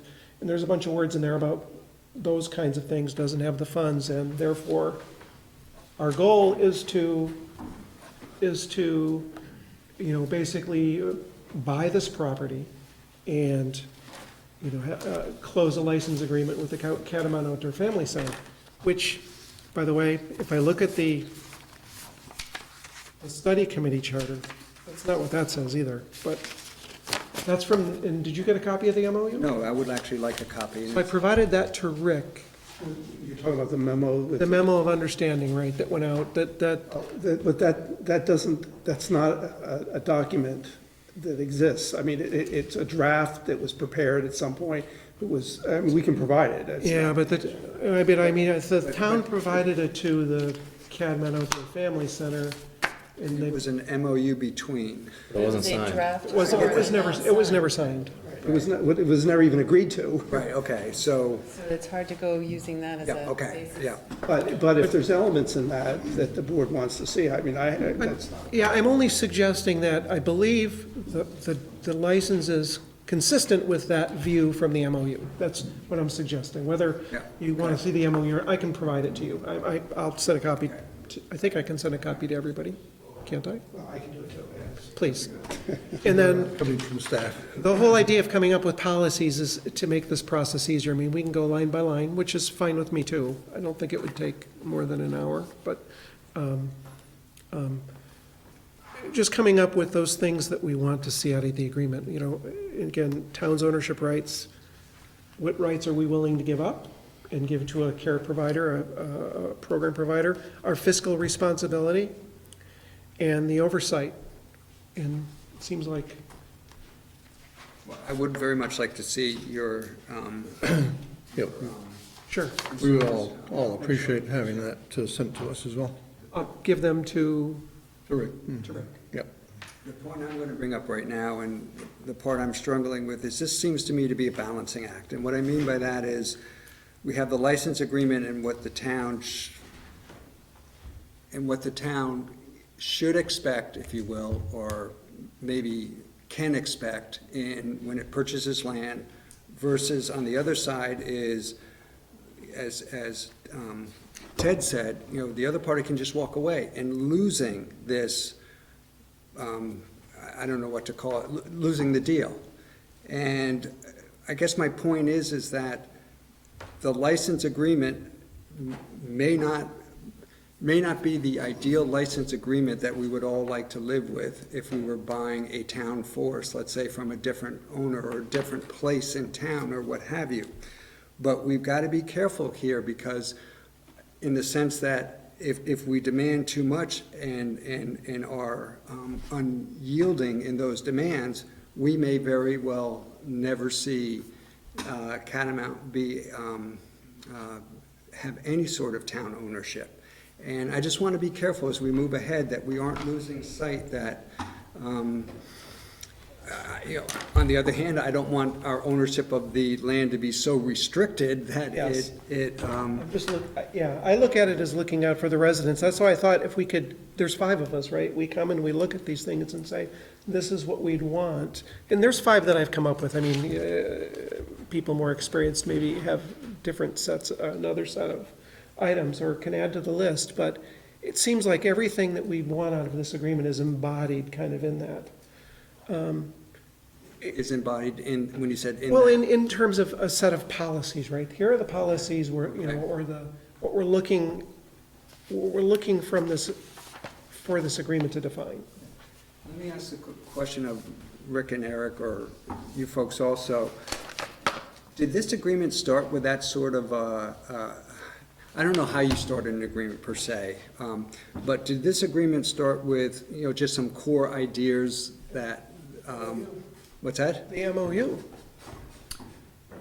Well, but the MOU was never signed, so it couldn't have really started with that. I guess or did it start with some, you know, hard and fast language that one side proposed and the other side reacted to? Well, the provisions are all pretty much standard provisions. Okay. When I say provision, I mean the general categories, not the specifics of each. And so, you know, that's what you start with. And, you know, we get a proposal from one side, you get a proposal from other, you end up compromising on the wording. Yep. And so there was a lot of back and forth on it, just like in any set of negotiations. And typically in negotiations, when you're done, both sides are unhappy with the results. Yeah, as Chris Roy says. And then, you know, you generally have a pretty good agreement, and that's the general rule of thumb when you have these types of things. Ideally, you'd like to have both parties totally happy, but then Both parties you have equally situations unhappy. where there's some give and take that's not gonna happen. But you want both parties to be reasonably comfortable with the result, regardless of their level of unhappiness. So that's, you know, it developed, and as we were negotiating, we also said that clearly this is subject to review and approval by the select board. And that was clear all along. And we reached an impasse at one point because of the 5-year term. We stuck hard to that, and then we had a meeting with Jim and some of the others, and they insisted 10-year term. And I said, well, I'll take it to the select board, but we're not happy with it. And, so that's kind of how that evolved.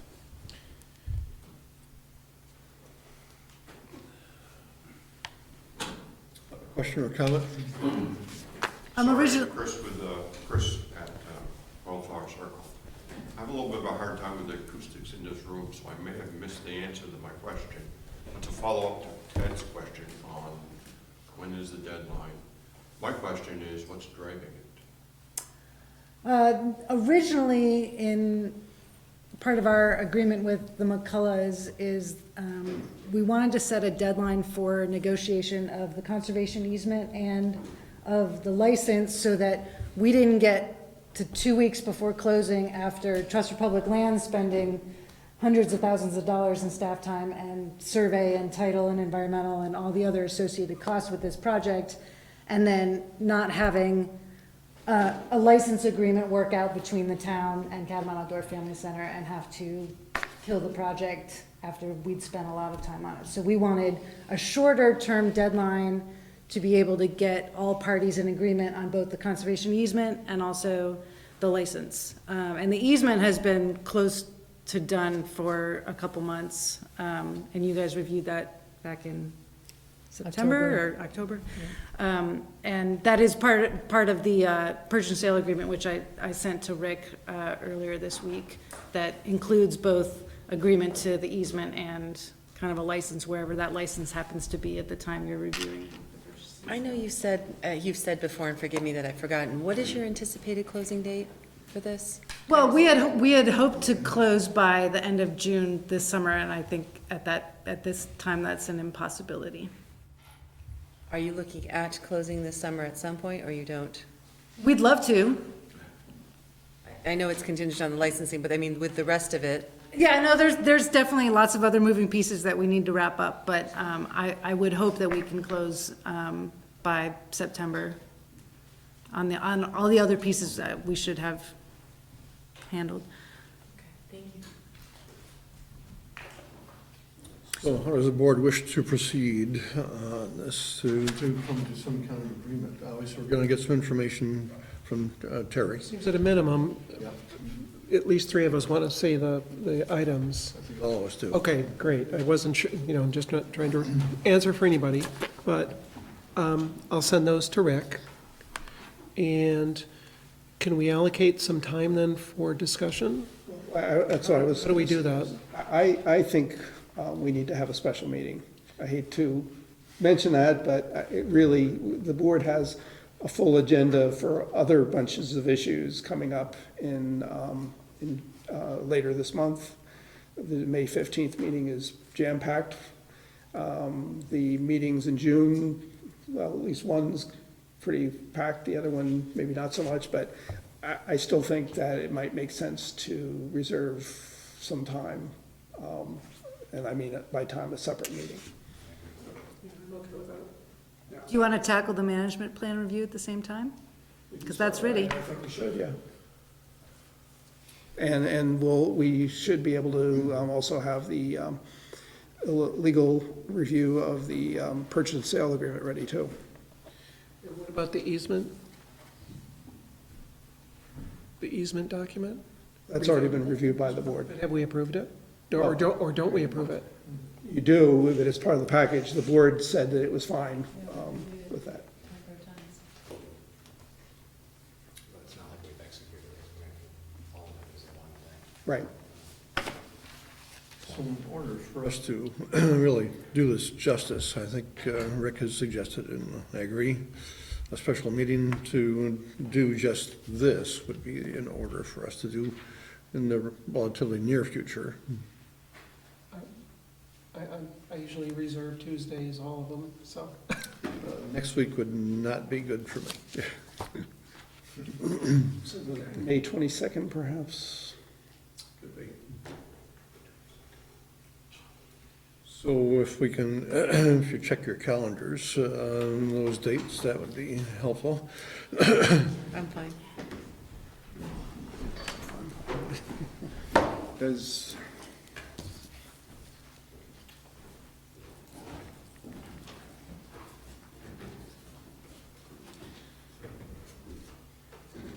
May 22nd.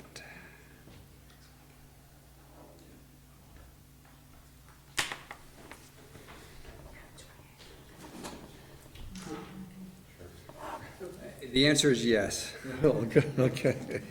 The reason why I let out that sigh, or whatever I let out, is I'll be in Bennington the night before attending a select board meeting, so. Select board is not gonna be a, All warmed up. no, it's, everybody's not gonna have a warm and fuzzy feeling when I say select board at my house, but that said, All right. obviously, this is incredibly important. It's like 22nd is the meeting. Yeah. Rick, you'll supply the endless cup of coffee. Jeff, I didn't know that we had. Yeah, I think we have a machine. What's that? I didn't know we had an open relationship, that you're seeing other select boards.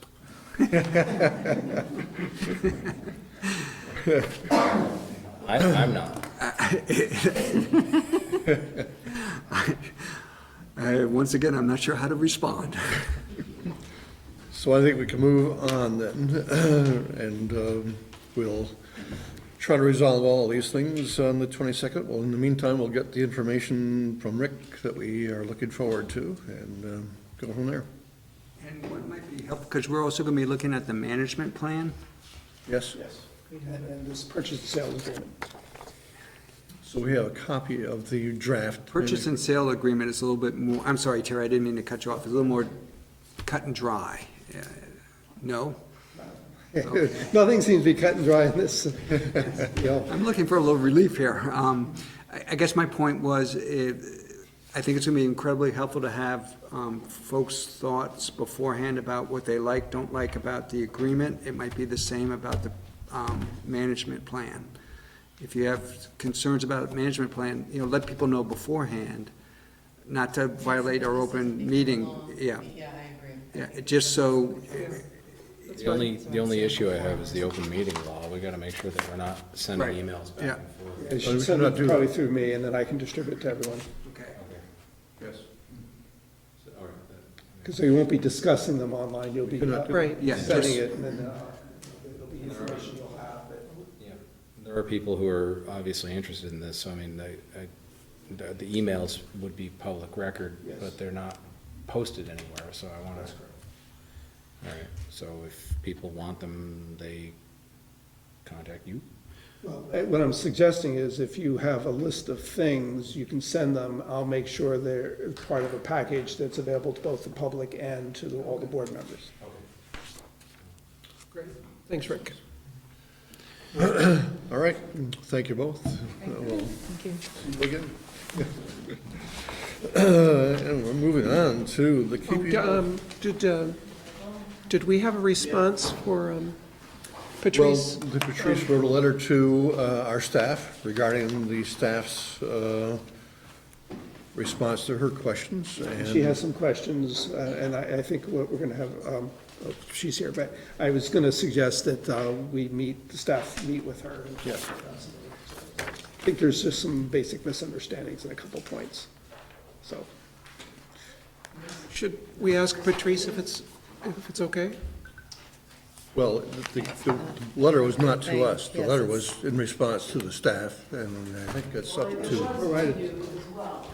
I copied you on it and addressed it to you as well on my side. We saw that, but the letter that you sent to us was in response to a staff's letter to you. And they should be the ones that are responding to you. If at some point in time there's an unresolved issue, then the select board can. My original letter was to you, so I take it that you assigned her to respond for you. We did. We asked the staff to respond. And they did. You're not happy with the response, and we're asking the staff to try to resolve that issue. Okay, and if I can't get that comes back to the select board at that point.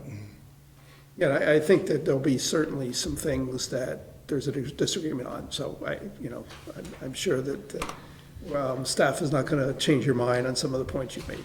But there are some issues that I think there may be a little bit of misunderstanding, we can clarify those. Well, there's some legitimate issues. I didn't say there wasn't, I'm just saying that some of the issues we're gonna disagree on, and I'm not saying that all of them are legitimate.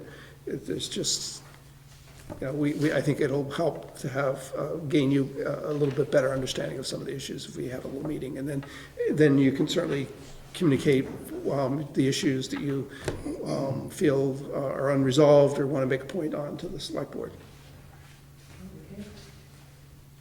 Can you be here on the 22nd? I will certainly try to be, yeah. I didn't hear the time, but I will wait to hear the notice and have that posted. I'm guessing 7 o'clock. Here.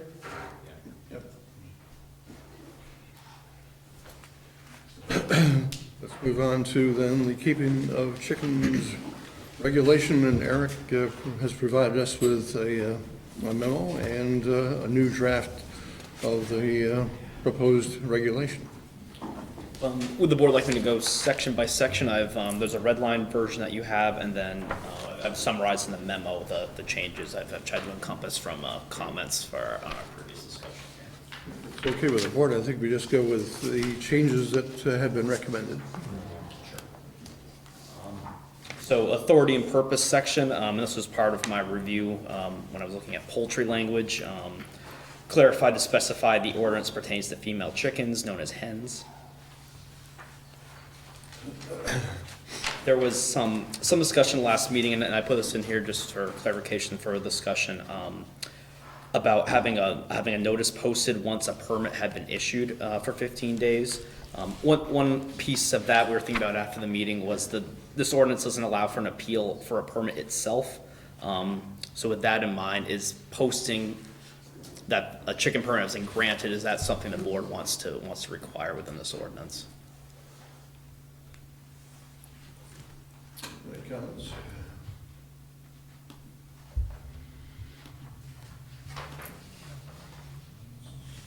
Just out of curiosity, Eric, I'm trying to think of the 15 consecutive days. When somebody gets a building, or they're applying for a building permit, zoning permit, what is the notification period for that? 15 days. That's where the 15 days came from? 15 days. Okay, thanks. Consistency. Is the board okay with the language as drafted, or would the board like any amendments in that section?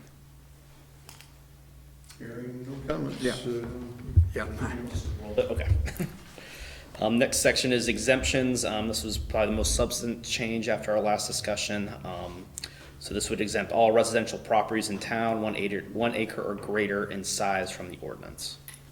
Which is currently in play, right? So we're basically not changing the conditions for all other properties, right? We're not placing any more regulations on 1 acre and larger properties. Correct. The further discussion for the bylaw would be looking for, under 1 acre, and that's what this ordinance would enforce. Jumping guys too, if there's something I don't have right here. Just to make sure I understand, so somebody who has, let's say, 1.86 acres in the medium density, it's no longer called the medium density residential, but, that part of town, would they be able to have more than 6 chickens? Correct. It wouldn't fall under the jurisdiction of the ordinance at that point. It would be governed by anything in the bylaw. That is to say, the bylaw has been asked for further comment as well, but as this is written, they wouldn't fall under this ordinance. We do not have any chicken density parameters in the bylaw. Only if they're in historic barns? Not even that. Okay. Okay, next section is number and type of chickens allowed.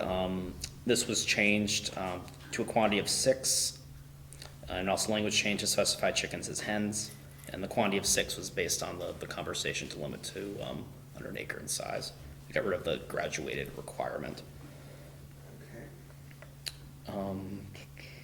Enclosures, this was changed due to public comment on this. I think language before was impenetrable, and I've changed it to read preventative measures must be taken to restrict access. And then just going along with, I got rid of the other table, just looking for 30 square foot maximum for structures to correspond with a maximum of 6 hens. Just to, because Ken's here and I can ask him questions, I just want to make sure that that 30-foot structure still has to meet all setback requirements as required by the town. So, any structure has to meet setback requirements. If it's a structure for the keeping of livestock, there are additional setback requirements if the property is less than 1 acre. So in the RZD and the BZD, it's got to be at least 75 feet from the property line. But even if it's outside of that, it would still have to meet the normal setbacks.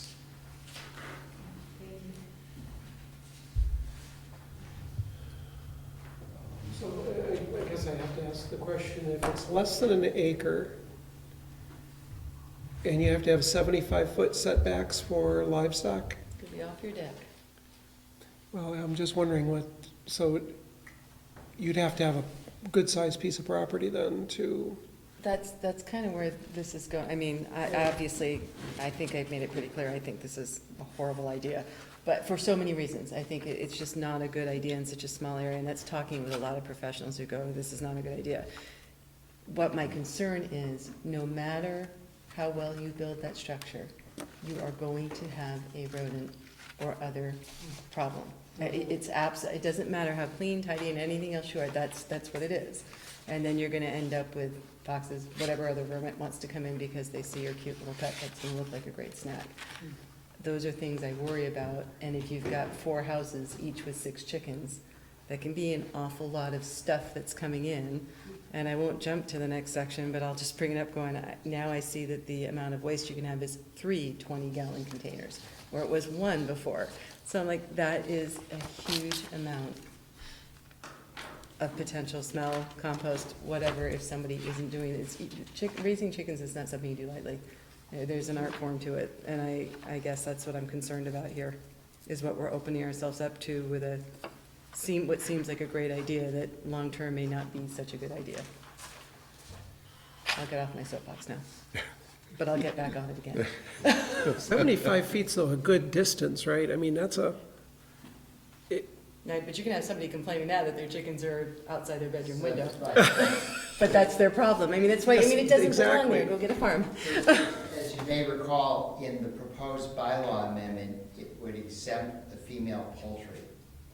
So the current bylaw says it's got to be, there's a 75-foot setback for a structure for livestock. The proposed bylaw amendment would exempt female poultry. So if you had sheep and llamas and horses and whatever, you'd still be subject to that 75-foot requirement. But if the bylaw amendment is approved and you approve this chicken ordinance, poultry ordinance, then it would be the standards that would apply to that. So female poultry would be exempt from that 75-foot. so it would go back to the 15 feet. Right, or whatever it is for that zoning district. I forget, are there different numbers for the back and side? 25 in the back, maybe? 10 for the sides, 15 for the rear. Only 10, 15. Okay. Yeah, I was just thinking, just from a practicality standpoint, you'd exclude a good amount of, if you have a house in the middle of your property. Okay. The waste removal and storage section, I changed this based on conversation and comments from the public last meeting regarding composting and the methods used with and I sent it to someone who was there to make sure I had captured what they had communicated. Just put it in there to capture that resident comment. I did. Board's discretion. Is it now the time to say I'm like totally opposed to having that much? Yeah, And I would that's agree. way too much. I didn't think it was a necessary thing. I think somebody was explaining how they did it. Chapin was interested in that, but the problem with this is, and the other thing to think about, guys, is 1 20-gallon container is not enough for six chickens for any length of time. So can you see where this is not a very feasible thing, the way we're trying to do this? And this was talking with somebody who raised chickens, who got businesses, the very state that said, never in an area this small. You can't do it in a healthy, safe manner. Have we gotten any feedback from the other towns who do this, like South Burlington or? A lot of them haven't worked. I've reviewed their ordinances and putting these together, and theirs didn't go into this level of detail in places. I was wondering if we got like telling us we're crazy to go pursue this, we're having so many problems, blah, blah. Well, Burlington had issues with it and it didn't Did they? go over very well. I mean, oftentimes these things start as great school projects that once the project's over, the interest isn't there. That's my fear. That, and because the public has not been adequately educated to what can go wrong if you mishandle those chickens and the spread of diseases and everything else, you'd be better off doing this in cooperation with a farm somewhere. And if you have 6 houses in a row that decide they all want their 6 chickens, that's 36 chickens, and the way this is written, another however many gallons of chicken poop that are sitting there in a very small area of town. And you can't tell one house, I'm sorry, you can't have it because we gave 3 to the others. You can't limit your permits that way, because then you've got a whole discrimination thing. So you have to look at if everybody decides they want to do this, you have to look at the end result, not just the 1 or 2 people that might want to do it. But you can't, there's nothing in here limiting, right, the number of houses in a row, or, I'm just trying to understand what you're, so I would agree, Eric, on the 3 containers. I'm not sure, we compost and we have 1 barrel, one of those rotating things. Would want to go back to the 1 container and allow the composting clause in here, or? I would like Or 1 strike both. container, and I don't want the composting portion of it. I mean, Chapin knows what he's doing. He's incredibly good at this stuff, and I would consider him an expert at it. Most other people, that's a whole learning curve that I don't know that I want to see happening in the middle of the town. That's me. That's my 2 cents. So let me, as I'm trying to think this through, so right now, you can have any volume of food composting, essentially, that you want, as long as it complies with our zoning. But if you I have 2 composters. That's what I need, and that's for a family of 3 right now. I assume that's going to exceed the 3 times 20-gallon containers. I'm just exploring, how would that be different than somebody who has chicken manure? And they're trying to, manage it the best way. I don't know what the best way to, they might choose to manage it. They might compost it, they might, I don't know what else you could do with it on property. If you don't have somebody doing it well, the smell is going to be horrible, not to mention the flies and everything else. I'm worried about the person who doesn't know what they're doing, that creates a nuisance, and then you start having all kinds of issues. And because the parameters are so long to stop this, I'm sorry, I just don't think the middle of town is where you should be doing this kind of an activity. Composting, I'm fine with, that's a whole different discussion. Yeah. Let me ask the question differently, and don't read anything into this, I'm just exploring a little bit. It's permissible to have, for instance, 6 cats, 6 dogs, 6... May or may not be. If someone complains. So I guess I'm trying to, which have the same issues with, you have excrement to get rid of. How is this different? Well, I'd say it's different because you have my understanding of what people were saying is to have a successful chicken coop, you need at least, or close to 6 chickens. Right. So that's gonna be more like the number. If somebody agrees to do it, they're gonna do it. It's pretty few and far between that somebody has more than 1 or 2 dogs. And, I think dogs do not create as much waste as chickens, and they don't create the same issues. So I think they're apples and oranges, or perhaps they're chickens and dogs. Touche. But, you know, as Joy was just pointing out, you could literally have, you know, 6 houses in a row that those, for some reason, 6 people with 6 cats or 6 dogs or whatever else choose to live in the same And if there was an issue with that, then we would have the authority to hold hearings on it and pass an ordinance and deal with it, but it doesn't seem to be an issue.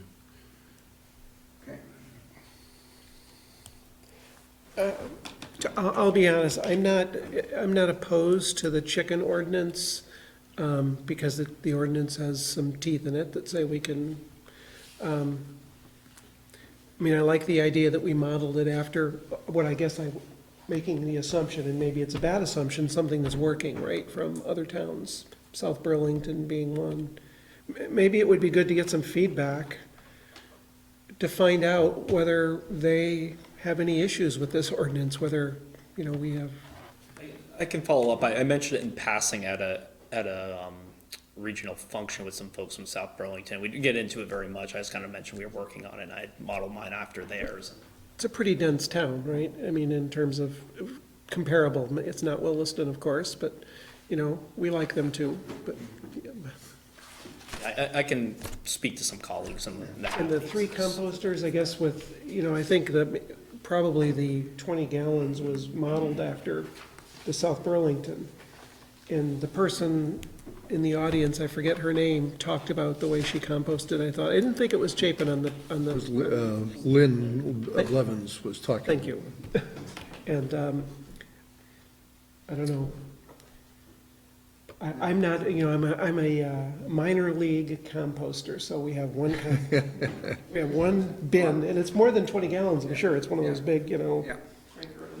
So, I don't know about this, I don't understand the smell issue, but all those things are regulated, right? So if there is a smell issue, we stop it. Yes, but it takes time to stop that, and those are my concerns. I understand, you know. Someone, I think, told me a few weeks ago that there was a state regulation regarding storage of manure. So you might want to check on that as well.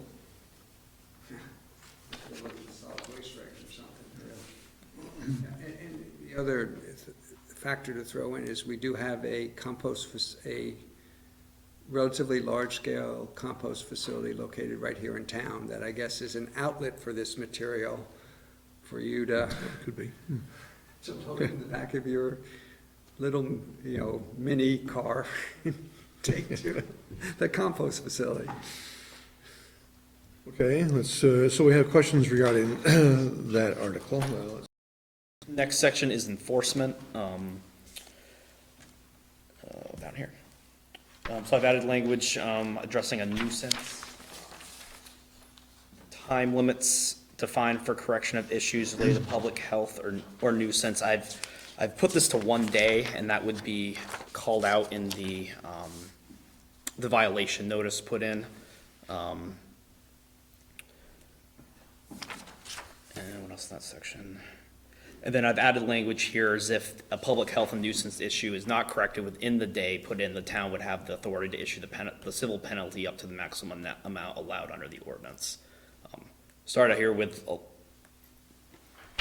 lot of teeth in this section, but wanted the board's feedback if that's too far, not far enough. Just out of curiosity, who is the lucky town staff who gets to do the enforcement? The constable. Yeah, there you go. Look what you just signed up for. By the way, I was just kidding. I don't know that. I like the idea. Well, I've shortened it, the process to go to the town manager or designee, essentially if the manager designates that to somebody else. So Rick gets to delegate. And I've decreased the day limits, was other feedback I had from the board to expedite this process. And these are redlined here. I must have forgot to put that in my memo. One of the other things, and the concern, also tied to a concern from Joy, was this idea that we were going to force or try to provide some education on this process, that they shouldn't be taking this lightly, that, you know, the inherent health risks and the processes and procedures.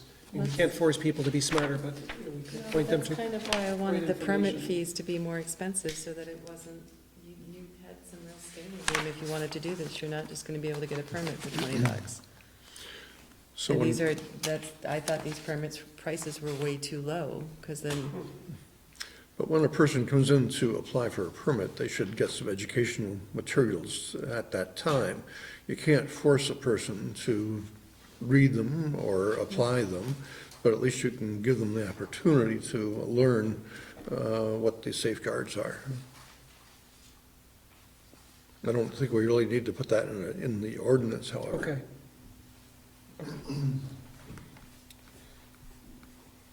The last section is enforcement appeals, and that's where I was looking, where I've shortened the process. I put the language right at the beginning, where if it constitutes a threat to overall public health, safety, or welfare, identified as a public nuisance, it cannot, appeal can't delay its mitigation.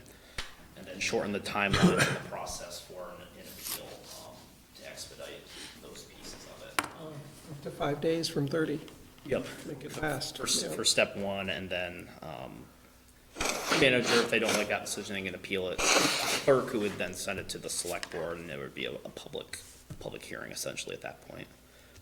I put the hearing shall be held within 20 days, just thinking logically for the time when it came in and when the next board meeting may be coming up.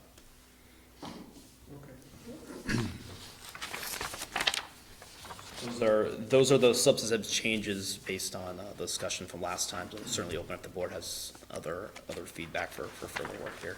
would you guys, any of you guys consider, again, I am against this policy, but if it's going to move forward, would anyone consider a higher fee for the permits and renewals than $20,000?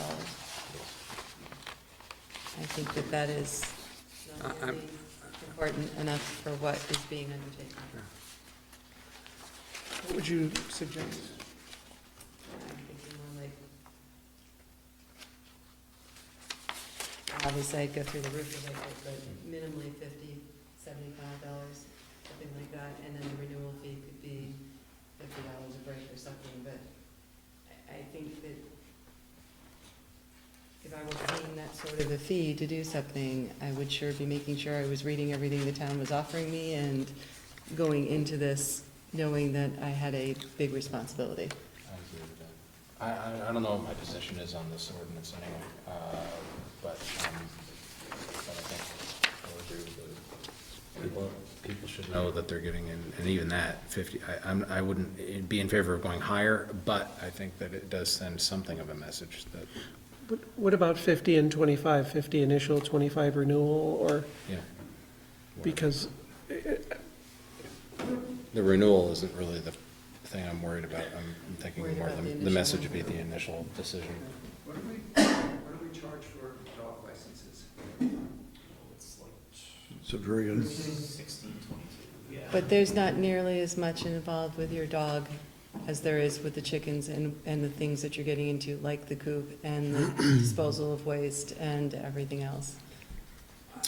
I guess I'm, to be honest, I'm just not seeing where the responsibilities that come with chickens might be that different than the responsibilities that come with owning another type of animal. The salmonella threat alone should be enough to, and every health person will tell you, the biggest carrier of that is children and baby chicks. It's so common. But I'm sure dogs can't be, for instance, I just pick on dogs, I don't know why, but can't be immune from these types of, bacterial type infections. You can pick up from your dog than you can from chickens and other animals. So dogs are more expensive because you have to go through the vaccination process to make sure that they're up to date on their rabies, at least the rabies shots. It's rabies. So. Rabies, heartworm, Yeah. all the rest of it. It's just still, I'm not seeing it. The need for this permit to be more expensive than other animal permits in town. That's my opinion. it was already twice the dog permit, right? 1.5 Dog times. permit's 13, so it's not It twice. was 20. It's 20. Yeah. So it's more than the dog, but not as much as some people appear to, want it to be, or feel it should be. So I've heard the possibility of putting a $50 fee for the initial permit and leaving the renewal at 10. Is there No, it was consensus? 50 on to that? 25. 50 and we had 50 and 25. Do I hear a consensus on that? I'd go for that. Looks like we have 4 out of 5 anyway that would go for 50 and 25. I think so, because I just maybe keep people out of the science experiment. Thank you. They'd have to do it passionately, wanting fresh eggs from their own chickens. So it looks like we have 2 things that need to be adjusted before we actually send this to a public hearing. And so we'd look for one. Did we agree on the manure, on the, We're back to one, saying we're going to get more information regarding the number of containers and also the composting. thank you. Yep, thanks. I'll gather that information from the board, and I think we'd like to schedule a 3rd reading, and so. Thank you. Good. Thanks for all your work. Thank you. So let's go on to manager's report. We finally got your quarterly report in there. Very good, thank you. Apologize for the delay, but this is in your packet. You should be getting the most recent numbers on the local option tax. So we should have that Good. hopefully by your next meeting, but it's gonna be tight. They normally get it to us about the 15th, our next meeting is on the 15th, so. And there's no guarantee on that one, but anyway.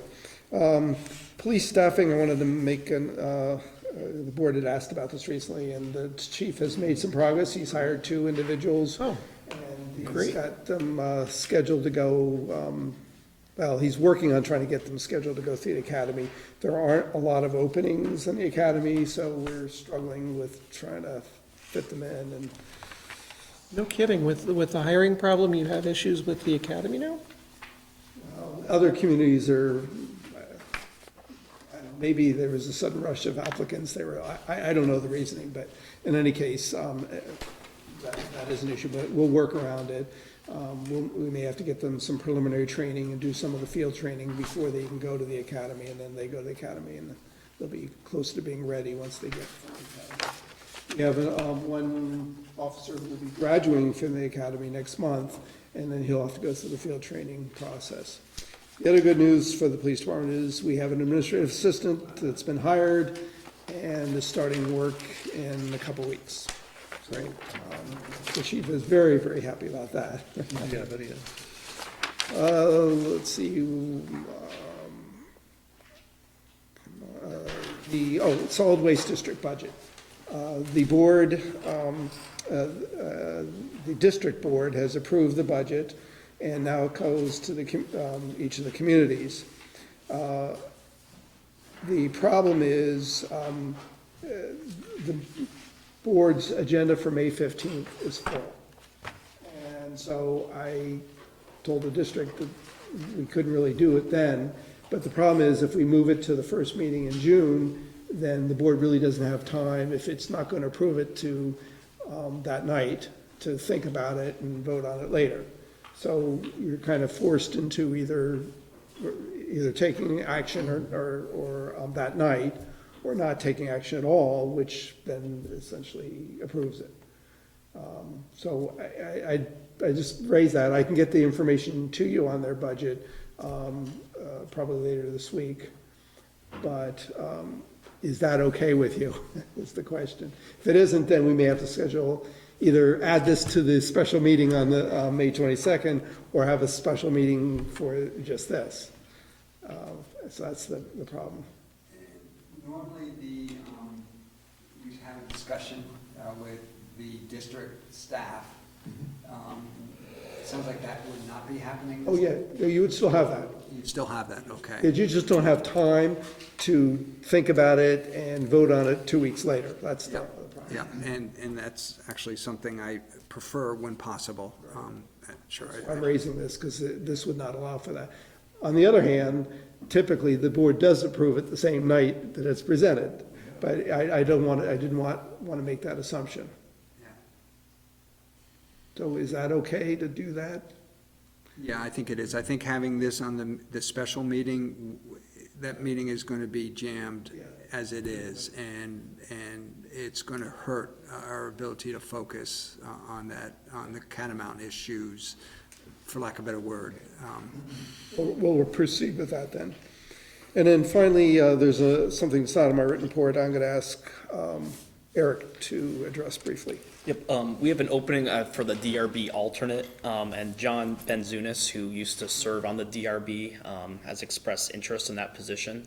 Speaking with planning department staff, it's very helpful to have someone in that alternate role who is familiar with the processes of the DRB, if they need to be called upon to sit in and vote, to have a quorum for those meetings. Staff is prepared to bring that recommendation forward for an appointment at the next board meeting. Wanted to check in with the board to see if it would be amenable to that process, and different from other positions where we would tend to advertise it more widely in the community. I want to raise that to the board tonight. Would we, are we thinking about interviewing him as well that night? I would think we would need to. Yep. Well, since he's been there before, but. Yeah, and the board, I mean, technically the board's already interviewed and appointed him, and then he retired from the DRB, but certainly we can have him in for an interview. It's probably a different select board than this select board. Yes, that's correct. That's true. I just think it's a good idea with any candidate to, in my personal opinion, to interview them. Yeah, we can arrange that, and but again, the difference is that we wouldn't be advertising for this, and is the board okay with that? Yes. I'm sorry. I don't. I just think we have to be as open so that anybody can, So, just from a time limit, why wouldn't we advertise? Is it because we could say in the posting that, as an alternate, experience is weighted heavily? And put a time limit on it, a short time limit? Is there a reason why we wouldn't? Because it's not like we have 20 applicants for every position. We have a couple. No, but interestingly enough, we seem to be having at least two. Isn't that good, though?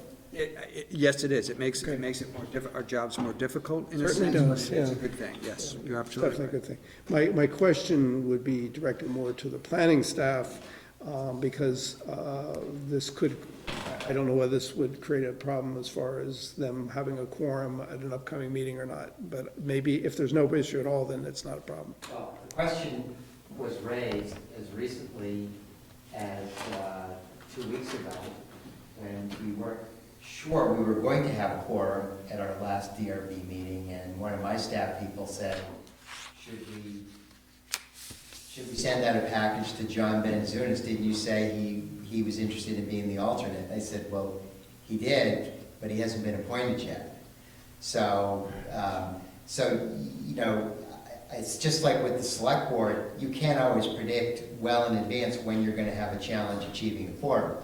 Something comes up in somebody's life that's unforeseen, and then you have a scheduled vacation or some work, the usual things come up. Someone recuses themselves from.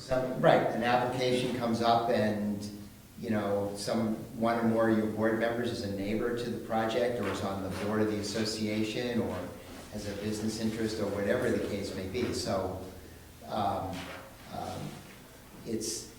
we utilize the alternate episodically, and sometimes it seems like there's a cluster of times, and then it would go a long period of time where we would be alternate. Put out an expedited advertisement, a 1-week advertisement for the position, and then we can take up the issue at the next board meeting. Thank you. I'll post something tomorrow. Yeah. Okay. Thank you. That's all I have for this evening. And is there any other business before we go into executive session tonight? Yes, one thing, when I was signing the warrant, I noticed there was an expenditure on the Brennan barn. Yes. And I know there's been a historical discussion about that. Should we save the barn? Is it worth saving? So I guess my question, and maybe just address this at a later meeting, but two things I'd be interested in is what is the current sort of thinking of what's the best thing to do with the barn? You know, what kind of maintenance should it be getting? And next is, you know, what's the future of the barn? I don't have an answer in the future because the board and staff don't have any clue as to what we can do with an old barn. Historic old barn? Yeah, I mean, certainly it has elements that are very unusual in the way it was constructed. The repairs were pretty minimal, and I struggle with that too, you know, but since we haven't decided to just tear it down, I said, all right, we'll invest a tiny bit more money just to keep it. I didn't mean to imply it was a lot of money. No, I know that, but I'm just explaining for the rest of the board members. That was the dilemma I had when I had that expenditure presented to me. Yeah, so where's this barn? On the Brennan property.